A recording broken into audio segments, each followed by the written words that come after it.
Whispers in the static, calling me again. No way back, only the wind, fading light in my hands. I still believe it's not the end. Colors turn, but don't explain what's waiting there after the rain.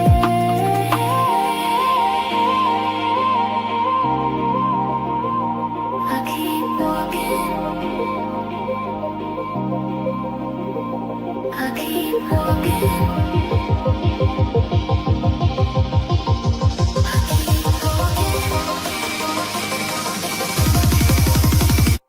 I keep walking.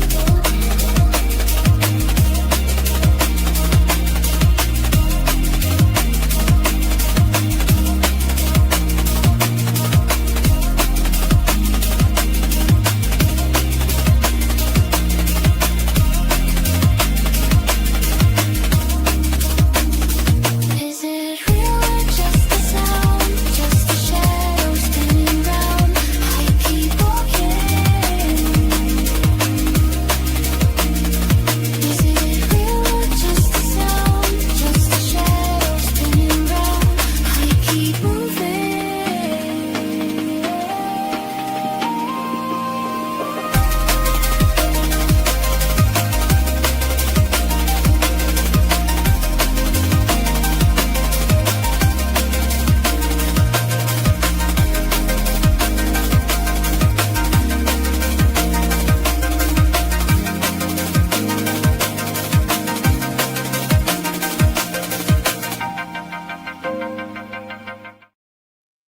Mwah.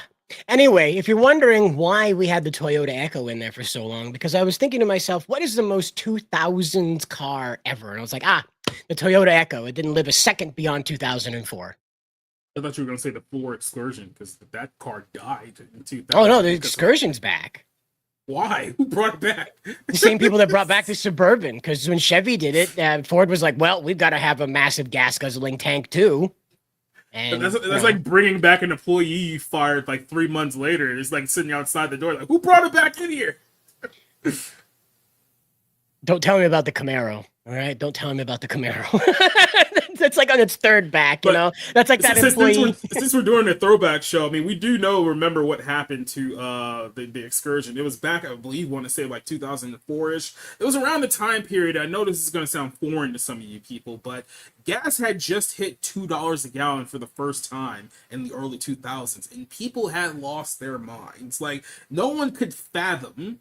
I'm gonna pause it for just a second. Time out. I think you're pulling from the wrong mic. All right.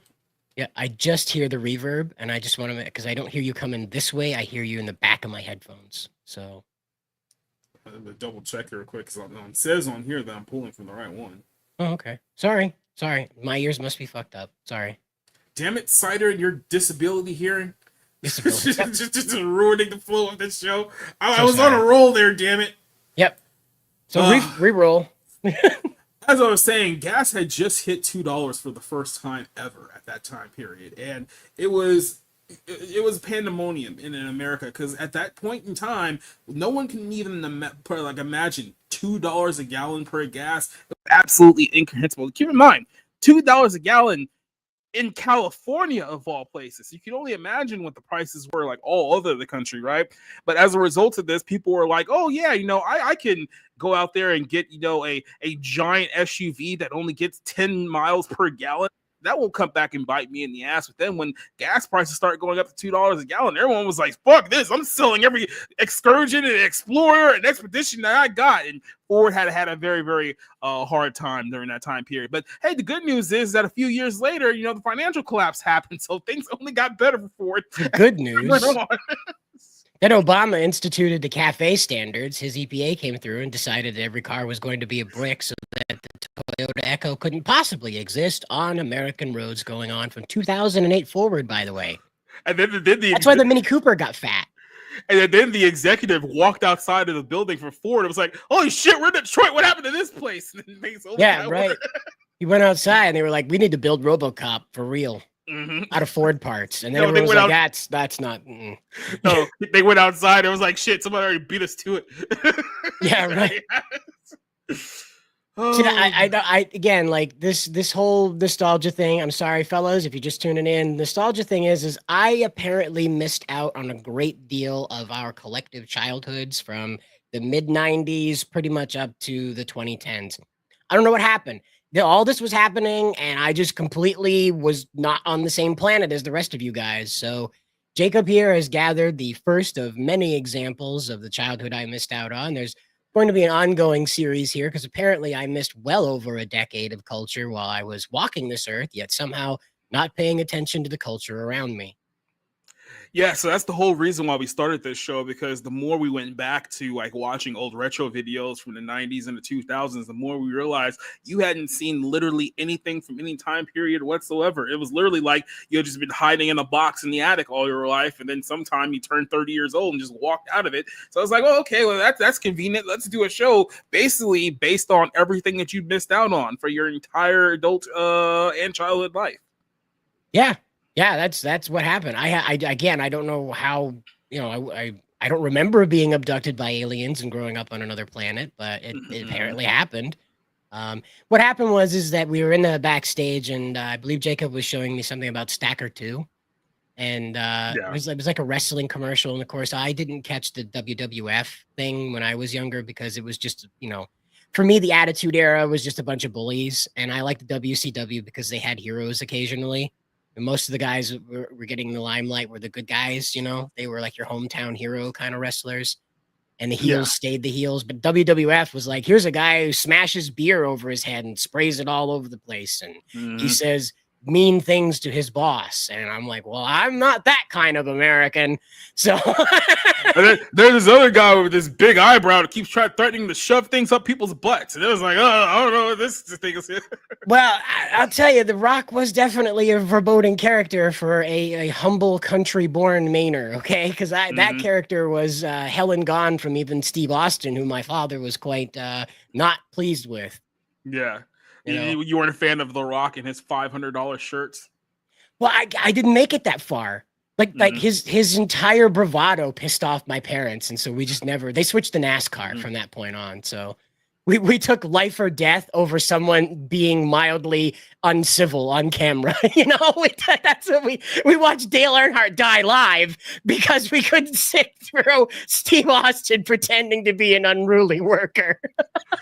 By the way, if you go back and you watch that broadcast live, it was literally like, and so wins the Daytona 500. It's like, oh, it looks like there's an issue with Dale Earnhardt's car. It's like, we'll get to that later on here. But it's like, oh man, how you doing? And like, no one was like, oh yeah, we just watched a man die on live television. That is a coffin now, not a car. Yeah, it didn't hit any people until like literally hours later. It was like, oh, we lost Dale Earnhardt. It was like, oops. Like, yeah, well, then the Hans device came through, and NASCAR got super. My father was very upset about NASCAR becoming super safe. I was like, what? What are we doing? What kind of sports do you want to play? It's such a juxtaposition because, like, on one hand, you have like an entire medical staff like frantically panicking because they realize, oh my god, Dale Earnhardt's dead. But then, like 50 miles like down the road, you have one guy like moonwalking on top of his car because he has no idea what just happened. Right, he's spraying champagne all over everybody, and like, are you talking about Dale Earnhardt, right? And he's sitting there like, I will never forget this day as long as I live. It was like, no, you won't. That's the neat part. You won't. You won't. Yeah. The Ultra or the Omni Man. That's the neat part. You won't. Yeah, right. Like, I find that meme coming in handy so much more now that I have a mustache. Well, it's good. I want to start this one off on a good note because there is a little bit of a theme for tonight's episode. But I just want to let you guys know we do have sponsors for this show. Now, these sponsors are not paying us because all of these sponsors are completely out of business at this very moment, but they did leave their commercials and advertisements on the internet for us. So do you guys remember this thing called Doritos 3D? Now, let me go ahead and just throw this out to you. They did recently bring back a variation of Doritos 3D. However, it it is not the same Doritos 3D from like 25 years ago. So they're conning you essentially. What they're giving you now is like glorified bugles. Is what I mean, but. No, yeah, oh yeah. That's the best. That's how I describe them. Like, they're just shitty. Was this a video game? No, this was a snack that all children enjoyed back in like the late 90s and early 2000s. It was Doritos 3D. They came out and it was like, I know our niche is like flavored tortilla chips, but it's like, why don't we do something that kind of looks like it's a potato chip, but it's really not. It's like some kind of flavored potato abomination snack thing, and people were like, great, because it was before the FDA. They didn't care back then. They just threw out whatever they wanted, and we ended up getting Doritos 3D.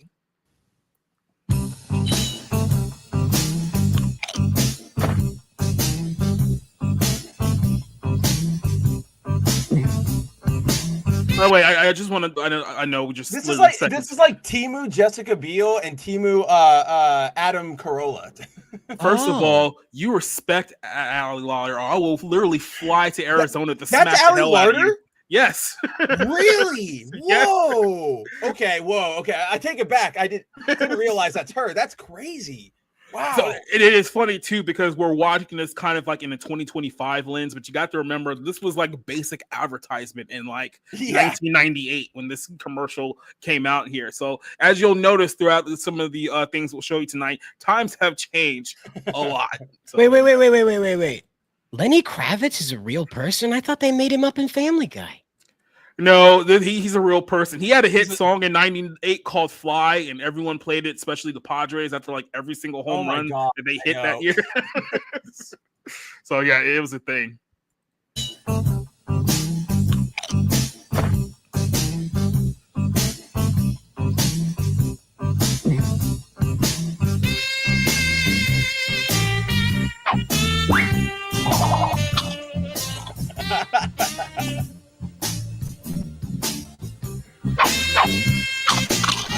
Oh, is that what's his name from Will and Grace? Yes, that is the gay man shit. from Will and Grace. So it makes it even infinitely funnier here that he's pretending to go after a woman. Like I said, it was 98, Cider. A lot has changed since then. Apparently. I think Ellen was still in the closet at this time period. Who knows?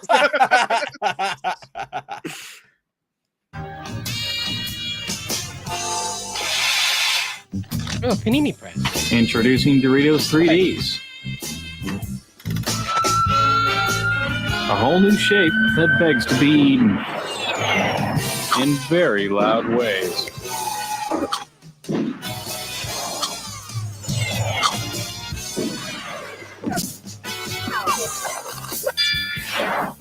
These are chips, by the way. They would not make one bounce. Doritos 3D snacks. Look out there. Yes, so these Doritos 3D. These came in nacho cheese and Cool Ranch at the time period. Okay, I was about to ask if this was before or after the Cool Ranch Revolution.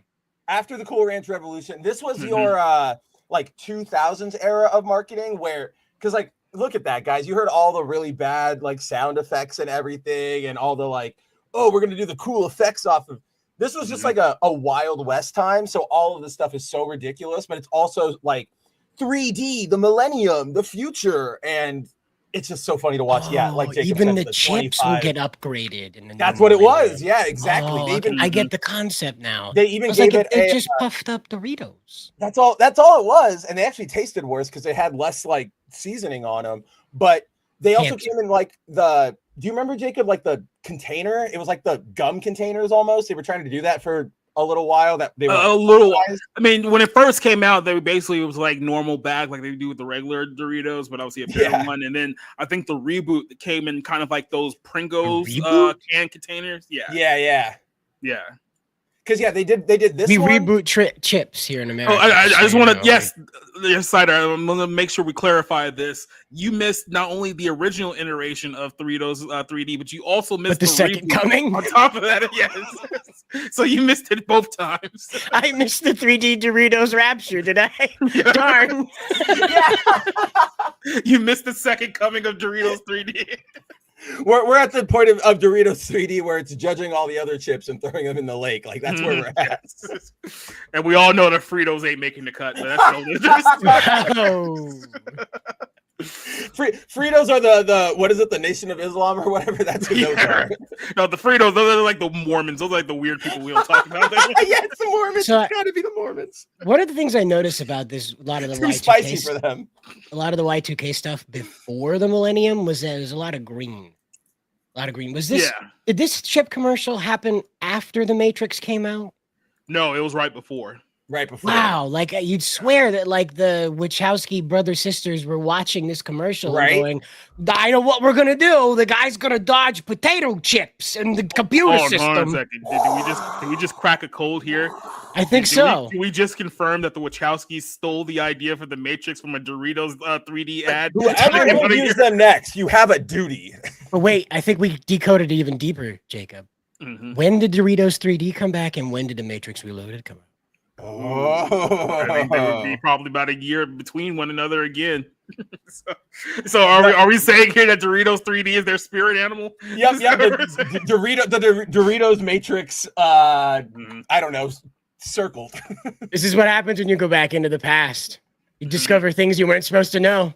Secrets that were never meant to be told. Like I look at those two. Like, oh man, it's such a perfect. Like, you've at least seen movies, Cider, from like the 2000s. It's look at how they're. I've seen them. I dressed, just wasn't around for them, apparently. Yeah, well, I mean, Maine was legally not in this dimension until about like 3 years ago.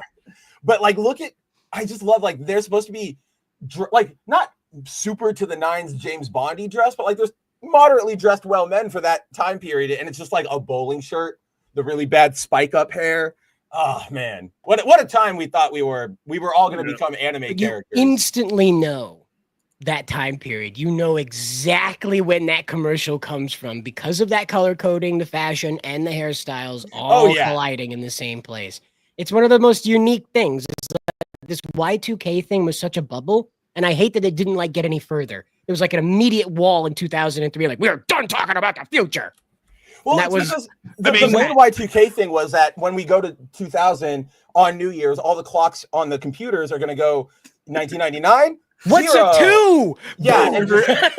Everyone's VCRs is gonna explode immediately. Immediately. They'll Like- detonate with the power of a small thermonuclear device. And so, like, this is what happened. Because I remember being a kid, midnight's about to hit. Everybody is celebrating. I was in downtown San Diego at the time with my mom, and I looked out the window and I was like, all right, let's go. Like, let's see. Here it comes. Mhm. Nothing happened. And I think like I'm like what 9-10 years old, and I'm going, okay, that was dumb. We can move on. Imagine all the people who were like really invested in it. Like Cider, this went crazy. People were, remember the beginning of COVID and everybody running out to get all the supplies and everything? It was like that on crack. It was crazy. So I think this was just one of those moments, probably the last in American history, where all Americans collectively went, all right, we're just gonna move. Like, all right, we got it wrong. We know you got it. Like, all right, let's just move forward. We're just not gonna talk about that. We're going to tell our kids it yeah. actually happened and that we defeated it really quick. All right? All right. I wish. Look at where we are now. I'm totally up for a new Amish revolution. What did we just talk about on Wednesday? The only thing I know about that, I legit, is because there was a CBS News report that happened while we were at the dinner table on television of a guy out in Nevada desert or some desert where you are, Spencer, somewhere out there where the sand blows forever. And I know. He had built himself a bunker. And like this wasn't happening when it happened. This was years later that he emerged from the bunker expecting the world to be over. I remember that. Yeah. And that's the only thing I know about people's craziness about the Y2K thing outside of comedy specials on Comedy Central that were playing on syndication from the time period. I literally the school wasn't talking about it. Nobody was like, remember kids, the nuclear apocalypse is happening tonight. Nobody. I'm so surprised. I guess because like for Maine, on one hand, I want to be like, I feel like Mainers with how like industrious they are would have been one of the people to be like, oh, we got to be careful. Like this might be something. Oh no. But then I also know that you guys weren't, here in reality at that time. So you guys were probably like, what's a computer? Yeah, it was really like It's that. all computers. I'm not gonna lie, it was really like that. The computer lab for a lot of adults is like walking into like the Egyptian pyramids and trying to perceive hieroglyphs. It was all written in English, but for some reason it was just completely mystified because it was a backlit screen that went when you shut it That off. that hasn't changed. That has not changed. We all three of us interact with like regular people on an like everyday basis. It has not Darn changed. you regular people. Darn you regulars.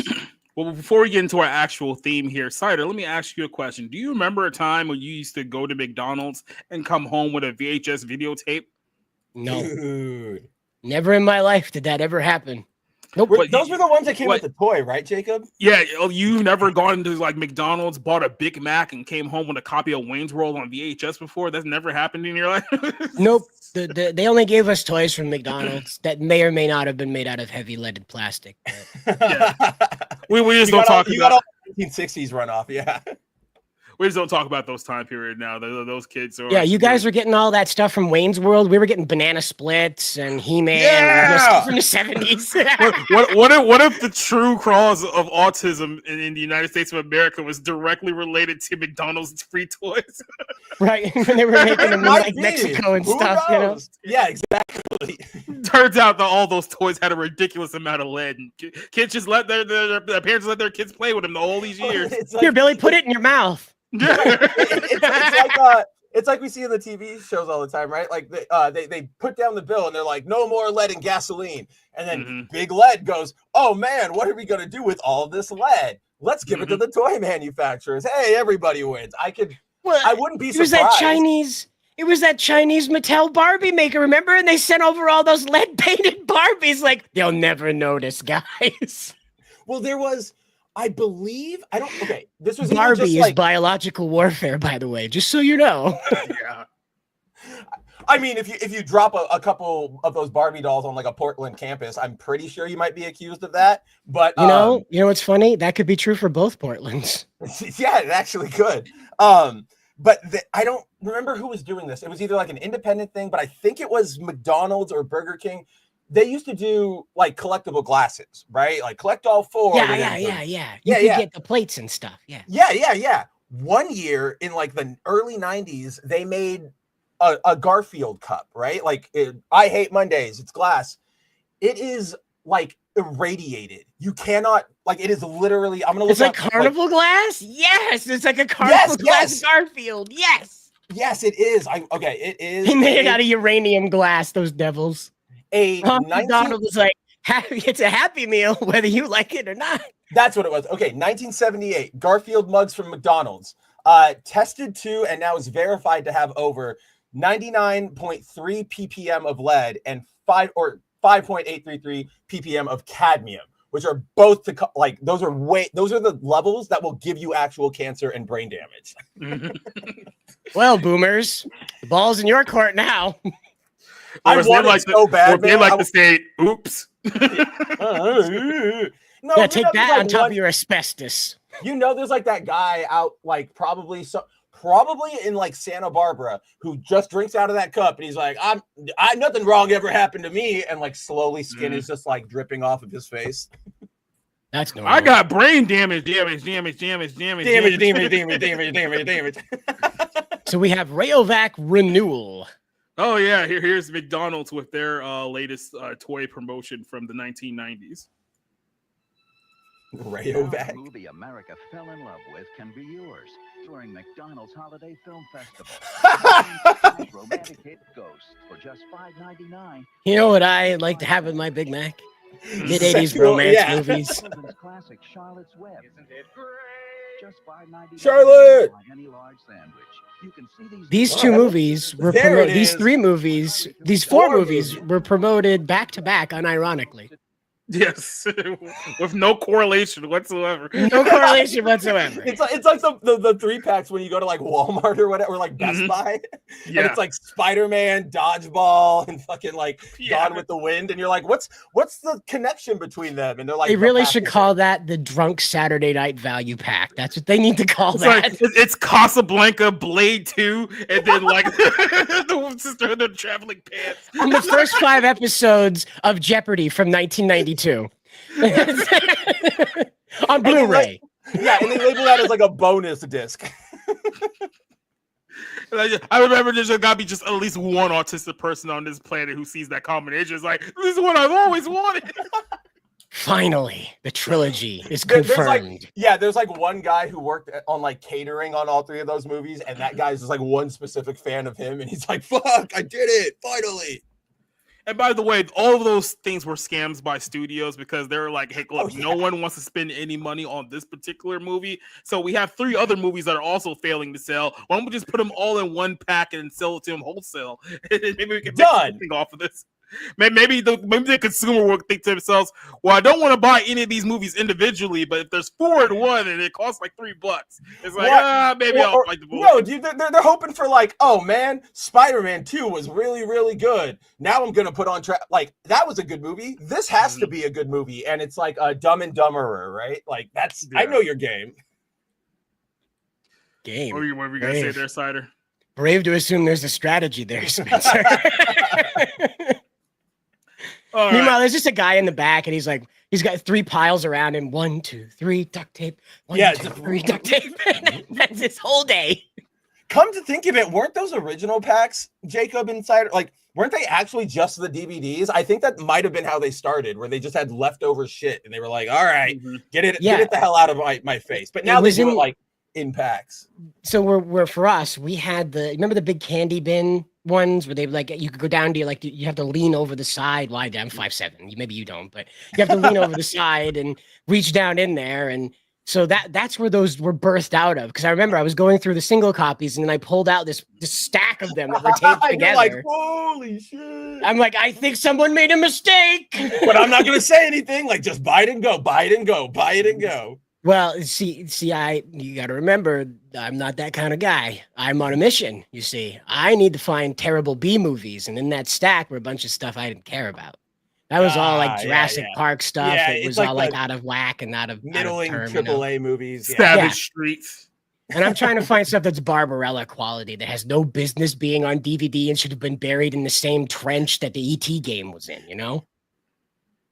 Oh man, that game is gonna be. We're probably going to find a lot more stuff on this show that is worse than that game. I hope so. We'll get there. But first, Cider, we all know you were completely deprived as a child when it comes to like, television, movies, and apparently Doritos chips as well too. So maybe you have no concept of what malls used to be like back in the day, because really don't.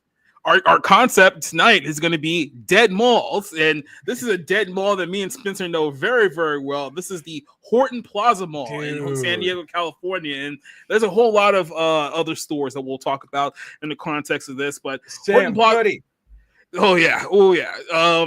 So Horton Plaza Mall was a mall that opened in the early 1980s in San Diego. It was supposed to be the new go-to center. Like everyone in the entire city was supposed to converge to this area and buy all their stuff.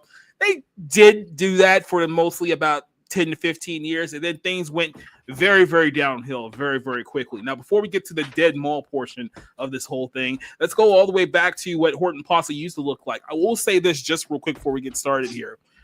As you know, over the last 5 years, there's been a plan in San Diego to turn what the skeleton of Horton Plaza today into like some kind of like a tech farm, like Google-like tech farm. Apparently, those plans have completely fallen apart. So they have literally done nothing with this space, and I think a good period of 13 years now. And now when I really think about it, when you look back to it, they tore down Sam Goody's, I want to say in 2012 is when it was officially torn down. And then they was like, oh, we're going to build this outdoor center and people are going to sit here in a bench and they're going to get like coffee. And this is going to be like the go-to center for all the work people. Then it immediately became a homeless camp. Like immediately it just became the new location for the homeless. Thing. San Diego's so bad about this. They always go like, oh, we want to do this. I don't know. But they already like start. So it's just real. Like, because you're right. They've had this plan for years. They knocked down that entire Sam Goody area, and then they were supposed to go Planet Hollywood and the Planet Hollywood area. They were supposed to go phase 2, knock out the rest of it. They just stopped, and now it's just. I think it's just like open concrete now. Like like it's a construction site, and I'm just like, it's right in the middle of downtown. You guys are. So there's been no less like of 3 plans. I'll get the side here in a second. There's been no less of 3 plans that have been associated with what they're going to do to revive this area. And all of them have now officially fallen apart, which begs the question, why did you tear down Sam Goodies in the first place, you dumbass? Like, They it thought all they were for gonna like revolutionize everything, and it just that's what always happens. People promise and they go, yeah, let's do it, and then some curmudgeon goes, oh, I don't know if I want to spend $2 extra, and then we end up here. Okay, hold on. Before you get started, Cider, I can already tell that you're generally confused just by the style of this mall. I can guarantee you it's only going to get more confusing as the video goes on. Point out Sam Goody to me. That's what I wanted. Okay, we can go. Okay, so here's a video from the opening of Horton Plaza Mall in 1985. Now, I'm pretty sure by now all of you guys have a mall somewhere in your neighborhood that used to be the go-to location when. Oh yeah, for those who have neighborhoods, for those who don't live in South Canada, I'm pretty sure some of you guys. Cider thinks in terms of regions. It's true. It's really true, man. You're right. The only place to go to the mall is in the Highlands. You're right. That's the only place to find the mall is in the Highlands. Right. It's either that or Halifax, right? You gotta go pretty far before you find another mall, brother. You're right. You gotta go pretty far. Oh, man. You've heard the cliche, anybody who's anybody. Yes, they were here, celebrating what they hope will be the centerpiece of the. I don't know who. Oh, ouch! I don't know who any of these people are. Let's be honest. Hoping that for the centerpiece. Ooh, nope. It was for a while, just not as long as they I know. Yes. anticipated. In this moment where this video is taken, it is understandable and it is correct. The correct feeling, but we are in the future. The car verifiably went at least 2 miles before it fell apart. Okay, so you can't say it was a complete failure. Yeah, they took it out onto like the stage floor to show it off, and they took it in the back room, and it completely went down. Yep. Renaissance, a shopping center that looks more like a European street scene, especially in its party clothes. More food, frivolity, and chatter than downtown has seen since the days before something called redevelopment was necessary. What is this Freemasonry we got going on? Yeah, here? Right. Like I was like Epstein Island. As soon as I saw this stripe, I was like Epstein Island. What is this Nordum that you guys? Yeah, this Nordstrom. Who is he? FAO Schwartz. What is this 3-letter agency? Are they even still around? I legitimately don't know if Nordstrom's even still around in 2025. Do they exist anywhere in America? You're talking to the two wrong people. What is Do it? we look like we go to the department stores and know what clothes look like? Oh, it was a store? No. I thought it was a military contractor. So there you go. Cider, back in the day, the Nordstrom pipeline, of course. But back in the day, in the 80s and 90s, malls used to have these thing called anchor stores, and they used to be like essentially the biggest stores as the part of the mall. So you would have Nordstrom, you would have Macy's, you would have fuck if I know, because they all went out of business sometime in the last 10 years. But JCPenney, I guess. I think JCPenney at one point was a big one, especially in like was it the Fashion Valley area? So you had a big one. You had some big ones, but they didn't last very long. As extravagant as this party may seem, it represents only a fraction of the money being spent to tell San Diego and the rest of the world about Horton Plaza. Obviously, you don't throw a party like this just to be a gracious host. Developers and merchants... Like, literally, like I said, you're only going to get more confused the more you see the layout of this mall. Like, I tell you, if you were just someone who was thrown into this mall with no direction whatsoever, and you were told to go find hot dog on a stick, you would be there for 5, maybe 6 days before you actually found where I would be wondering why.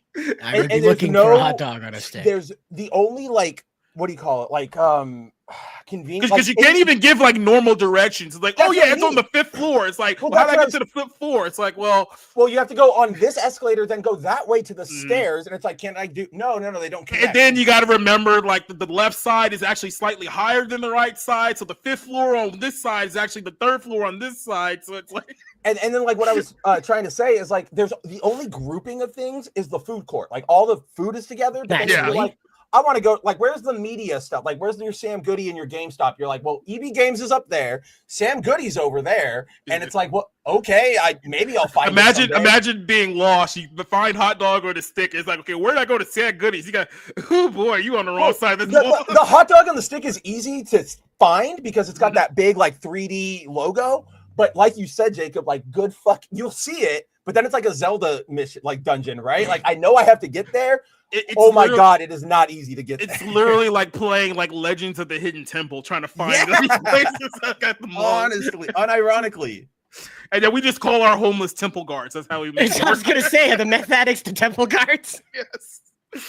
I have a story that I'll have to tell you guys later. It's disturbing, Okay. but Mike are hoping Oh, every one of the more than that's 6,000 disturbing. people here Okay. will tell their friends of Horton Plaza's style. For those who don't get the word of mouth, 145,000 40-page full-color flyers have been mailed with schedules, maps, and information. Along with By the way, How are I you just supposed to love get the through fact- 100 and some odd thousand pages? That's a lot of yeah, stuff. even trying to put myself in the shoes of that time. What the hell are they doing? There's not even an owner's manual that's that long. By the way, I just love the fact that all these high society, like hoity-toities, are all there. They would I not be there know. longer than like 6 I months. know. But look- This is so look at- weird. Look at them, though. They're like, look at this. They're like, oh, look, honey, hot dog on a stick. Isn't Mhm. that quaint? Oh, lovely. There's a footlocker, darling, a footlocker. Mhm. Borders books. The poor masses are getting educated. You We expect should shut it Thurston down. Howell III, to walk by it, and you What get is it, this? right? What is this Panda Express they talk about here? Lovely, the Japanese have finally made it to shore. Damn it! I didn't know what joke I was gonna want to make. That was the best one you could have. thousands of smaller flyers. It has been a challenge for us to communicate the excitement. How does one show a project with 10 design districts in one ad, in one photograph? The answer is you can't, and that's why you need a program that Well, you communicates can. through a variety of media. But it's That not going to be variety pretty. includes the scores of You see what I mean here? Like, this is literally What is like- this? That's like a gangway to a ship. the walkway to go Are around. they boarding the USS Sam Goody? Kinda. Yeah, Set sail So- for sales? there was only 2 elevators in all of the mall. So in order to get anywhere, you had to go on foot. Like that was your really option. And like I said, it because the mall is split kind of like in half. You can't just like walk across to one side No. to another. So you have to find like the walking pathway that gets you to the side of the mall you're actually trying to get to. And then a lot of the times you'll get to like this location, think, okay, I have to go up here to get to the mall. Then you realize you're a floor higher than you need to be. So then you have to go back down and find the Did they end up like painting lines on the floor like the subway map to let you know, like if you're on the yellow line, you could get to Sam Goody's from here. The Sam No. Goody line. They would have if it was supposed to be like a rich person's place. They absolutely would have eventually. Oh, so you don't have any destination. You're just going around looking for a place to dump a truckload of money. I see. Okay. Yeah. Well, this was the place that had like your Armani exchanges, your all those. Exchange. That's you took all them I- back? I don't know. I just It saw this- basically I it's didn't like go this. inside. Do I have money to go inside? They The probably call rich cops if I people- look at them. The rich people wanted this to be their location, and then it only took them about 6 months to realize there's a lot of homeless people here. We have a lot of money, so you know what? Let's just build somewhere in La Jolla and go to, and we'll make that our mall. Then we'll let these on to the peasants over here. And just so Basically you the guys middle know, class to took really over. drive home how like hoity-toity these assholes were. Mhm. Yes, we've always had a homeless problem in San Diego. It's way worse now, but like back then, there were homeless people, but they weren't the kind of like meth, stabbing you that we have nowadays. They really were just like the remember the Scary Movie, Jacob, the one where she gives him like the sandwich and he's like, I don't she want throws that. it right back in the head. Yeah, I remember. That's the kind of homeless we had. Like if you engaged, maybe you were probably going to get, shellacked, but otherwise call the cops. And so this means like they saw one dude probably like changing his shirt for work at a car and we're like, no, we need to leave. I'm unsafe. I've Mhm. seen like 10% of this mall and I'm already worried. You guys have so many horror stories. Well, I actually have. Okay, well, let me just get to my horror story because now this is the second time we've gotten here. Yeah. In the final days of this mall, I mean the final days. I remember this day like it was yesterday. It was a day on Saturday. I was taking me and my nephew around. We were taking photos of this dead mall, and I'll show you the dead mall photos later on here on this show.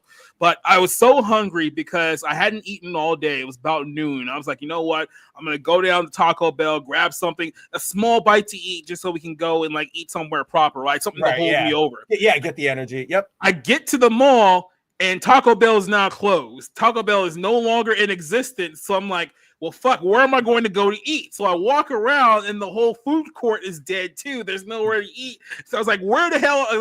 So I'm literally on the point where I'm about to die right now. I walk into this shady looking convenience store that is at a mall, which goes to show you just how far it's fallen. Yeah. Jesus Christ. I wish I was making this story up. I'm not. I walked in. I go into like, okay, a Snickers bar. I can get a Snickers bar to hold me over to get some real food, right? Jacob looks like fucking Jason Whitlock, and then here, have a Snickers. You feeling better, buddy? I walk into this little place waiting for the cashier. The cashier comes from, like one of those like old video store curtains where all the porn DVDs were. Yeah. Like one of those type of things. Yeah. And literally, as she's getting ready to ring me up, I notice this woman has tracks all over her arms, right? So at this moment, I have a decision to make. Walk out immediately and get the hell out of this mall, or take the candy from the clearly meth abused lady here and then get the hell out so I can find something else. And you know what I did? I bought the damn candy bar because I had no other options at that. Human survival, everybody. I had to make a choice, damn it. I like fear that wasn't even like a real 7-Eleven or anything. That kind of sounds like somebody just opened up the shop. Yeah, it's just like, because at that point the mall was entirely dead, so it was like they had to have been given essentially, store space to anybody who just anyone who had like $50 in their pocket. It doesn't matter if you pay rent, okay? It doesn't matter if you pay rent. Just try to make it look like people come around here still. Matt C says, I recently went to Taco Bell, $10 for a soft taco and a slightly larger soft taco. Good memories ruined. Yeah. No, I went to Taco Bell this week. A cheesy gordita crunch is almost $6 by itself now. And I was like, wow, you guys have defeated the entire purpose of going to Taco Bell. It's like the whole point was you can go over here and get a taco for like 70 cents and then get like 500 of them and go home and feed your entire family. It's like, and then if you threw it out, you wouldn't feel bad because you're like, fuck it, I paid 50 cents for all 300 of those. I know they're not quality. So now I have to pay $6 for a shitty cheesy gordita crunch that's not even that big. I'm gonna eat it. I'm gonna be hungry again in like an hour because it's all I can afford. I mean, I don't know if you remember, Matt. There was a solid period here on Zero, or on the official like main 01 show, where Cider, Jacob, Nerdigans, and we were like obsessed with. Look at these prices. Like, are you kidding me? You used to be able to get a Big Mac for like $1.30, and now it's I don't even know, $7-8. I'll give you guys all a hint because I feel your guys' pain. If you're doing Taco Bell, go onto the app and do the meal for 4, because it's like 2 crunch wraps, 2 burritos, 4 soft tacos, chips, and a bunch of other stuff for like $20. Still not great, but hey, at least you're getting food, right? Like what Jacob said, I should be able to have fucking leftovers for my fast food. Yeah, not today. Well, here we go. Or at least my Taco Bell. The world who've descended on San Diego for Horton's grand opening.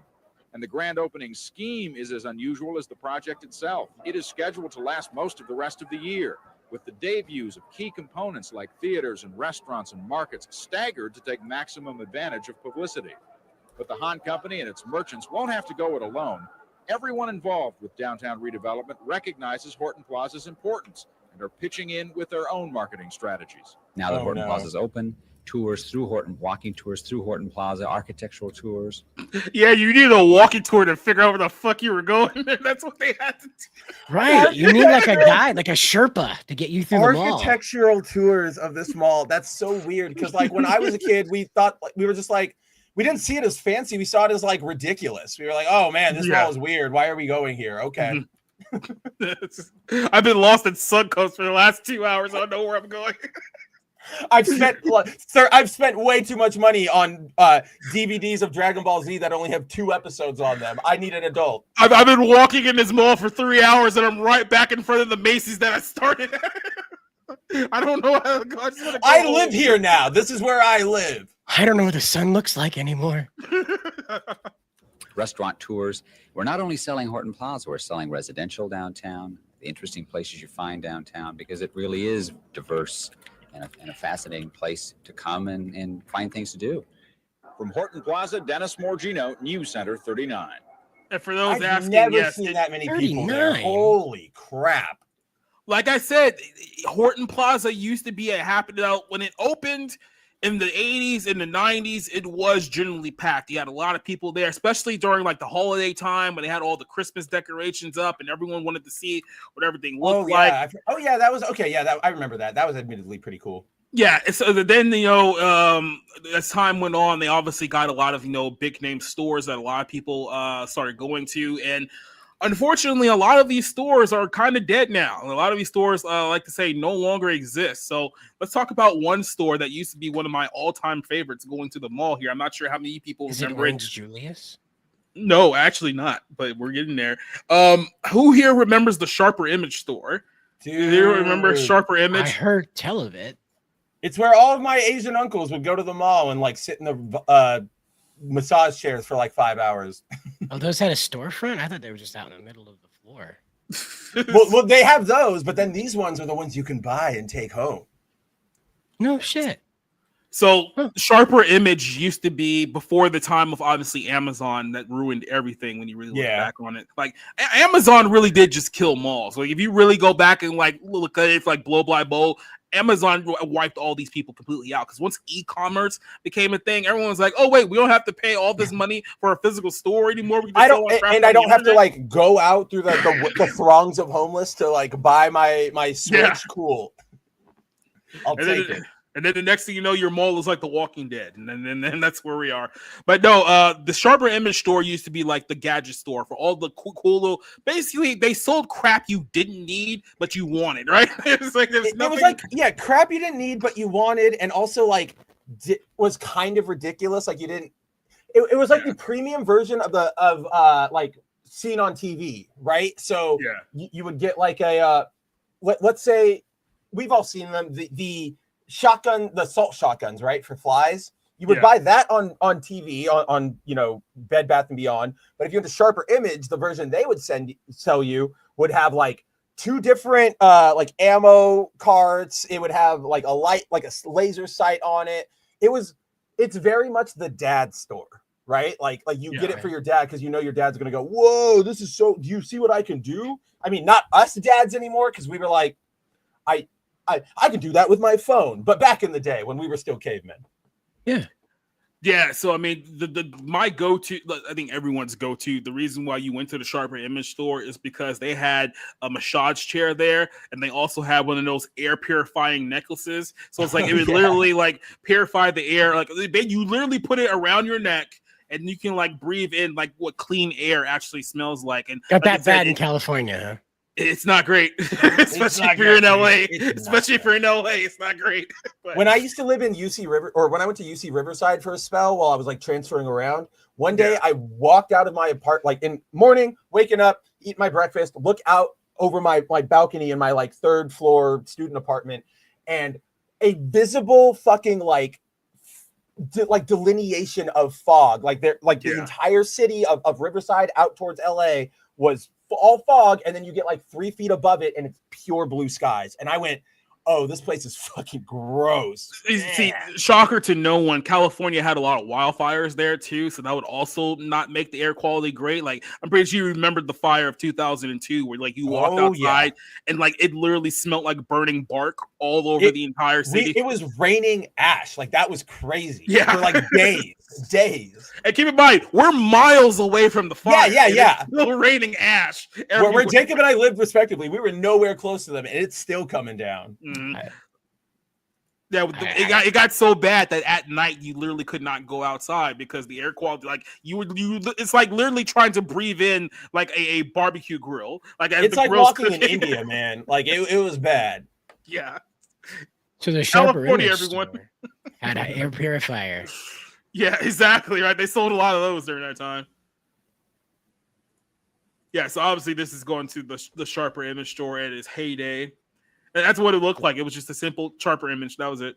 But see, like that was like it's like Apple. Like it's simple and sleek, but they were the first ones to do it. I see it. I see the image. And then everyone else copied them and ruined it. Yeah. Modern. Modern. What is this? Wow. A CD cleaner? Is that what it is? I think it might be. Like I said, all they sold was just shit you didn't need, and it was like, "Oh, this is cool. I want one of these." It's a CD shower companion, so it's literally a CD cleaner. It's literally a CD cleaner. No, look, it goes underneath your shower, so you can listen to your hottest hits while you're naked and wet. This is a CD. Yeah, this isn't just a washer. This is a CD player for the shower. Oh my god! So you're just sitting there listening to "Hit Me, Baby, One More Time" in your shower. It's just it's going. Yep. That means you're like, okay, because I'm sure we all do it. You know, I have my phone, I hit play on something, I put it down, I listen while I'm taking a shower. Back then, you would have to be like, all right, I've got my 3 albums, I'm going to put that one in. All right, Your let's go. 6-disc CD change. Yeah, exactly. Like, oh, hold on a second, I got to change them this one. Well, what I used to do is I used to just have a regular like radio like in my bathroom, so I would like turn it on whenever I'm out there. So that's how I found out Aaliyah died, because I was listening to Jammin' Z90. And I'm making this up. Yo, I was cleaning in my bathtub and listening to the radio, and all of a sudden, breaking news: Aaliyah died in a plane crash in the Bahamas. I was like, wait, what? What happened? Then I literally have to like get up and go to the other room to turn on MTV, and it's literally Sway sitting there, like one of those like breaking news reports, like Aaliyah's death. It's like, what the fuck Sway, hell yeah, Sway reporting on like serious news. Oh my god, I want to see him like 9/11. Like, oh, I just got news. Cider has no idea what Sway or MTV are. You are talking about Egyptian gods. I have no clue who any of these people are, or places, or things even. I don't know what a Sway is, but apparently they were not good at the news. Imagine if Flavor Flav was a news anchor. Yeah. Right. Yeah. Apparently Invented here. Okay. Sharper. It's just a like vertical speaker. What are you doing?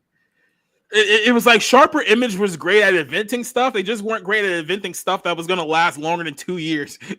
That's basically the downfall. Yeah, like your little speakers are going to get full of all kinds of neat crud when they're wet in your shower and detract the dust. That's going to be neat. I'm sure your battery case is going to appreciate being subjected to moisture all the time. And then you still have to take your CDs out of the thing. Like you can't just like, leave them in there. You're going to leave that in there and go to work without your shower jams? Come on. Then again, let's be honest here. What psychopath is listening to the Marshall Mathers LP while he's showering? Like, 8 Mile. Well, you put the conditioner he personally is. But okay, hold on. I just like walk with me here, guys. I just realized this. Baths. People still take baths. They always take baths. So if you're a bath taker, you're asking them to buy the shower companion, which is a hanging radio that just hangs off of the shower head while you take a bath. This just sounds like Russian roulette for like suicide. You know what I mean? Well, like, no, see, it's battery powered. It's not electric. So it's like if something battery power falls into the water, it doesn't have enough electrical current to kill you. But if you like plug in something like properly into like the electrical socket and falls in, like, you're done. But this is the 90s. I would have seen him doing it. I still have to remind you, there's still the mighty risk that while you are in the tub and there is soapy bottom to the tub, you have to stand up and flip the song because you don't like the current song. In the process of getting your remote for this, your cold naked ass back in the water, you could slip and break a hip. So yes, it's very or you could just be a complete oaf and like get like soap in your eye, then you try to like press the thing and like knocks it completely off the shower handle. Yep. Then all of a sudden you're sitting there, you're naked ass trying to pick it back up. Ejects the CD into the toilet. This is why like the mountain people of like Japan and Russia and everything, like they've got it right, because if they die in the bathroom taking a shower, there's not going to be any chance for embarrassment, right? Like we are. They just got we bring something in. Yeah, they just got super sophisticated bidets in their bathroom. Meanwhile, our bathroom is just a Three Stooges cartoon happening in real life. Yeah, right. It's just slap comedy. Our standard, we sell a standard, like an extra plastic bath mat for all of our tubs in America because you can't stand in them, and we haven't changed it. We are insane. What else do they got here at the Sharper Image store? Like I said, all they did was make useless BS. Here's a Sharper Image dryer. What does it do? Hair dryer blows. Leaves hair soft and smooth. It works. What is this? Iconic conditioning hand dryer. Oh, I guess maybe it sprays something. I don't know. Air purifiers. Air purifiers, baby. Silent too. You can't even hear it. Silent. See, that's what I was trying to hint at. Like this is how they advertise their things. And this was one of the biggest draws because everyone wanted to go in with like nice like air conditioning and go in there and just smelled what clean air felt like for like 3 seconds. California, where clean air is a luxury. And then the sucky Shut up part with your is trees, Cider. and then the other sucky part is that you go there for like the massage chairs, but then there's like 8 people behind you trying to get in too, so you're only allowed like 2 minutes max, and then And you're like, up. God, there was nobody here when I sat down. Go away. Yeah.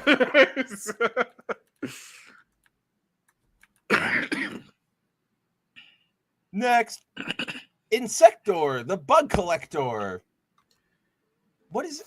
Oh my! See, If you have like mosquitoes or something like that you want to zap in your blood collector, you just put them outside and you can zap those cicadas? Question mark? Can you zap cicadas? Question mark?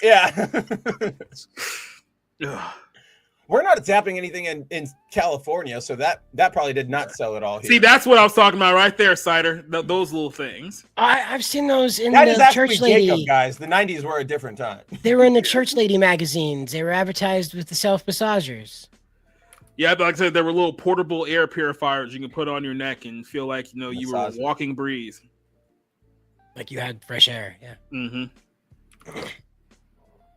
Scooters. I know that's a scooter. That has to be a scooter. Oh, yeah. Razor branded Razor scooters. My God. Wow. The early 2000s was a weird period because it was like the rolling blading phase was like basically dying out at that point. But then there was this weird phase for like scooters where scooters were like a big thing, but it was only for like literally like 18 months and then it just went away. Like I remember they tried to do like extreme scootering to put it on the same level as like Tony Hawk. They had it in the X Games. They made a video game, and I was just like, it's not working, man. It's not taking. Like it looks cool in theory, but then you get one and then you're like, wait, I got to keep kicking like in order to move. It's like, oh, this sucks. And like, I don't know, there's something about like they don't make variable heights for these things, so that like everybody is hunched over, and it's. And as you know, living in San Diego, especially if you're in like the city like inland area, you had to use these things on the sidewalks, and the sidewalks in San Diego were not the greatest at times. So it's like they're still not good, man. They're still not good. So imagine trying to like use one of these rinky-dink scooters on like San Diego style, like like it would literally be trying to like off-road on a mountain, basically. I think you were already gone by the time. Correct me if I'm wrong, but you weren't around for when San Diego hit the electric scooter renting trend, were you? No, I was there. Yeah. Oh, you were? Yeah. Okay, so I don't know if you ever saw it, but like people, when we first had those installed, people were riding them on the streets. But it was like a week later, everybody was like, we have to do it in the street because sidewalk is going to fucking murder us. Yeah, exactly. Very relatable, man. Because you're going on an electric scooter going like 20 miles an hour, and you go over one of those busted ass sidewalks, you're gonna be literally doing a front flip. What San Diego is so bad that like in downtown, obviously we have our planters and everything, but we don't have like proper planters. We have sort of open planters. So all in the times when we have like budget crisis and everything, they don't do maintenance, and all the roots start like cracking up. And you know what?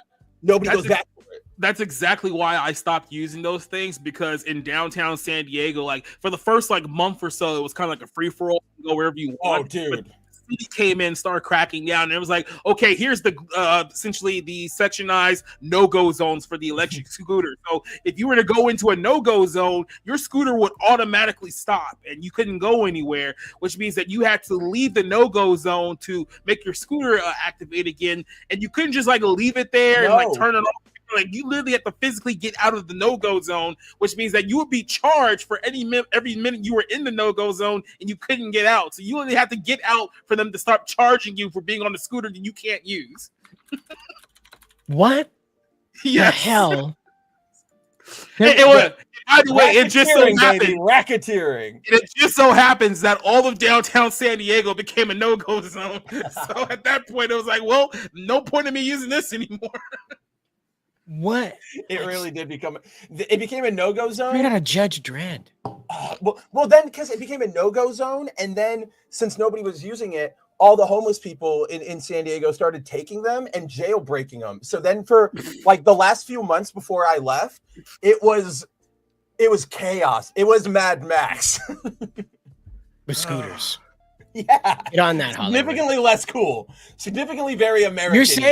You say that, but get the Godzilla -1 guy on it. You won't be saying it's not cool anymore. And then what was even dumber is that while the city is trying to make downtown a no-go zone, they're also putting in permits to make scooter sections in the street so that you can drive the scooters in the street and not have to work on the sidewalk. But then basically like 60% of downtown, you can't use your scooter in. So it's like, what's the point of even having the street thing there? What am I here? Yeah. Okay. We're so stupid. We're just so dumb. Our city is so dumb, man. So rollerboard. Yeah, Razor scooters. They were a thing. I think I played on one once. It cracked my ankle and I was never again. That's literally like if those things hit your fucking ankle, oh my god. Yeah, it's like the off button for humans. Let that thing hit your shin once and you're done. You're done. I never experienced that. I don't have anything funny to say. Like I'm just having flashbacks because it happened. And it hurts. The Razors are speaking Vietnamese. They're in the Like trees. you're trying not to curse and cry, but you can't stop it. When I got hit, I couldn't speak English. I don't know what I was speaking. It was not English. That like the material and the exact like precision of the like thickness of the board, something is so perfect that it like hits through everything right to the bone, but it still won't like bruise you, or it'll bruise you, but it won't sever your foot from your leg. There it is. Yes, it's The engineers were like, "This will punish them for doing neat tricks on it." This was like, my goddamn kids took it out. Like, this is how the Japanese got their revenge. This in Pokemon, they had us locked. Yep. Oh man. The sharper image branding. I wonder. I gotta go find one of those. Oh hell yes! CD Tower. I always thought the Razor scooters and the Razor phone was related. I thought it was the same company. I did too. I like Razor phones, by the way. Back in the day, people had CDs, but not only that, they had so many CDs, they actually needed a movable tower to put all their CDs on. That's how many CDs that they had. I feel like going away. Jacob, I feel like I'm looking into a window of another universe. Like this is all AI generated. This is completely unbelievable that it got this bad. You guys are walking around with necklaces that grant you magic, clean air, and you've got machines that sort your media for no apparent reason other than the inconvenience of trying to sort it yourself. This is the textbook. We literally brought back like snake oil salesmen in the 2000s. It's like, pretty bro, great. This is literally textbook folly of a sharper image, because it was like they were thinking to themselves in '98, there's no way in hell that CDs and DVDs are ever going to go away. So we're going to make towers, we're going to make shower things with it. And then it's like, what is this MP3 that you speak of? And then it was like done. It's absolutely done. And now they're like everywhere. If you go to like a thrift store, they are stacked with these towers or whatever. Yeah. The tower that hasn't been used in 20 years. Wow. Mm-hmm. What else do we have hell yeah, we're going into the blue section. Is that the beaded curtain section? There's it has no product relation. It's just like aesthetic. That's well, malls, you know. Malls. I mean, here's the thing. Everyone needed a massage chair after walking around Horton Plaza Mall for 15 minutes. And that's just getting to this store. Yeah. Ionic breeze. Personal air filter. What is that, a beeper? It's a necklace. It just blows air at you. Literally, you can just walk around and smell purified air for the duration of your walk. Wow. It was really bad in California.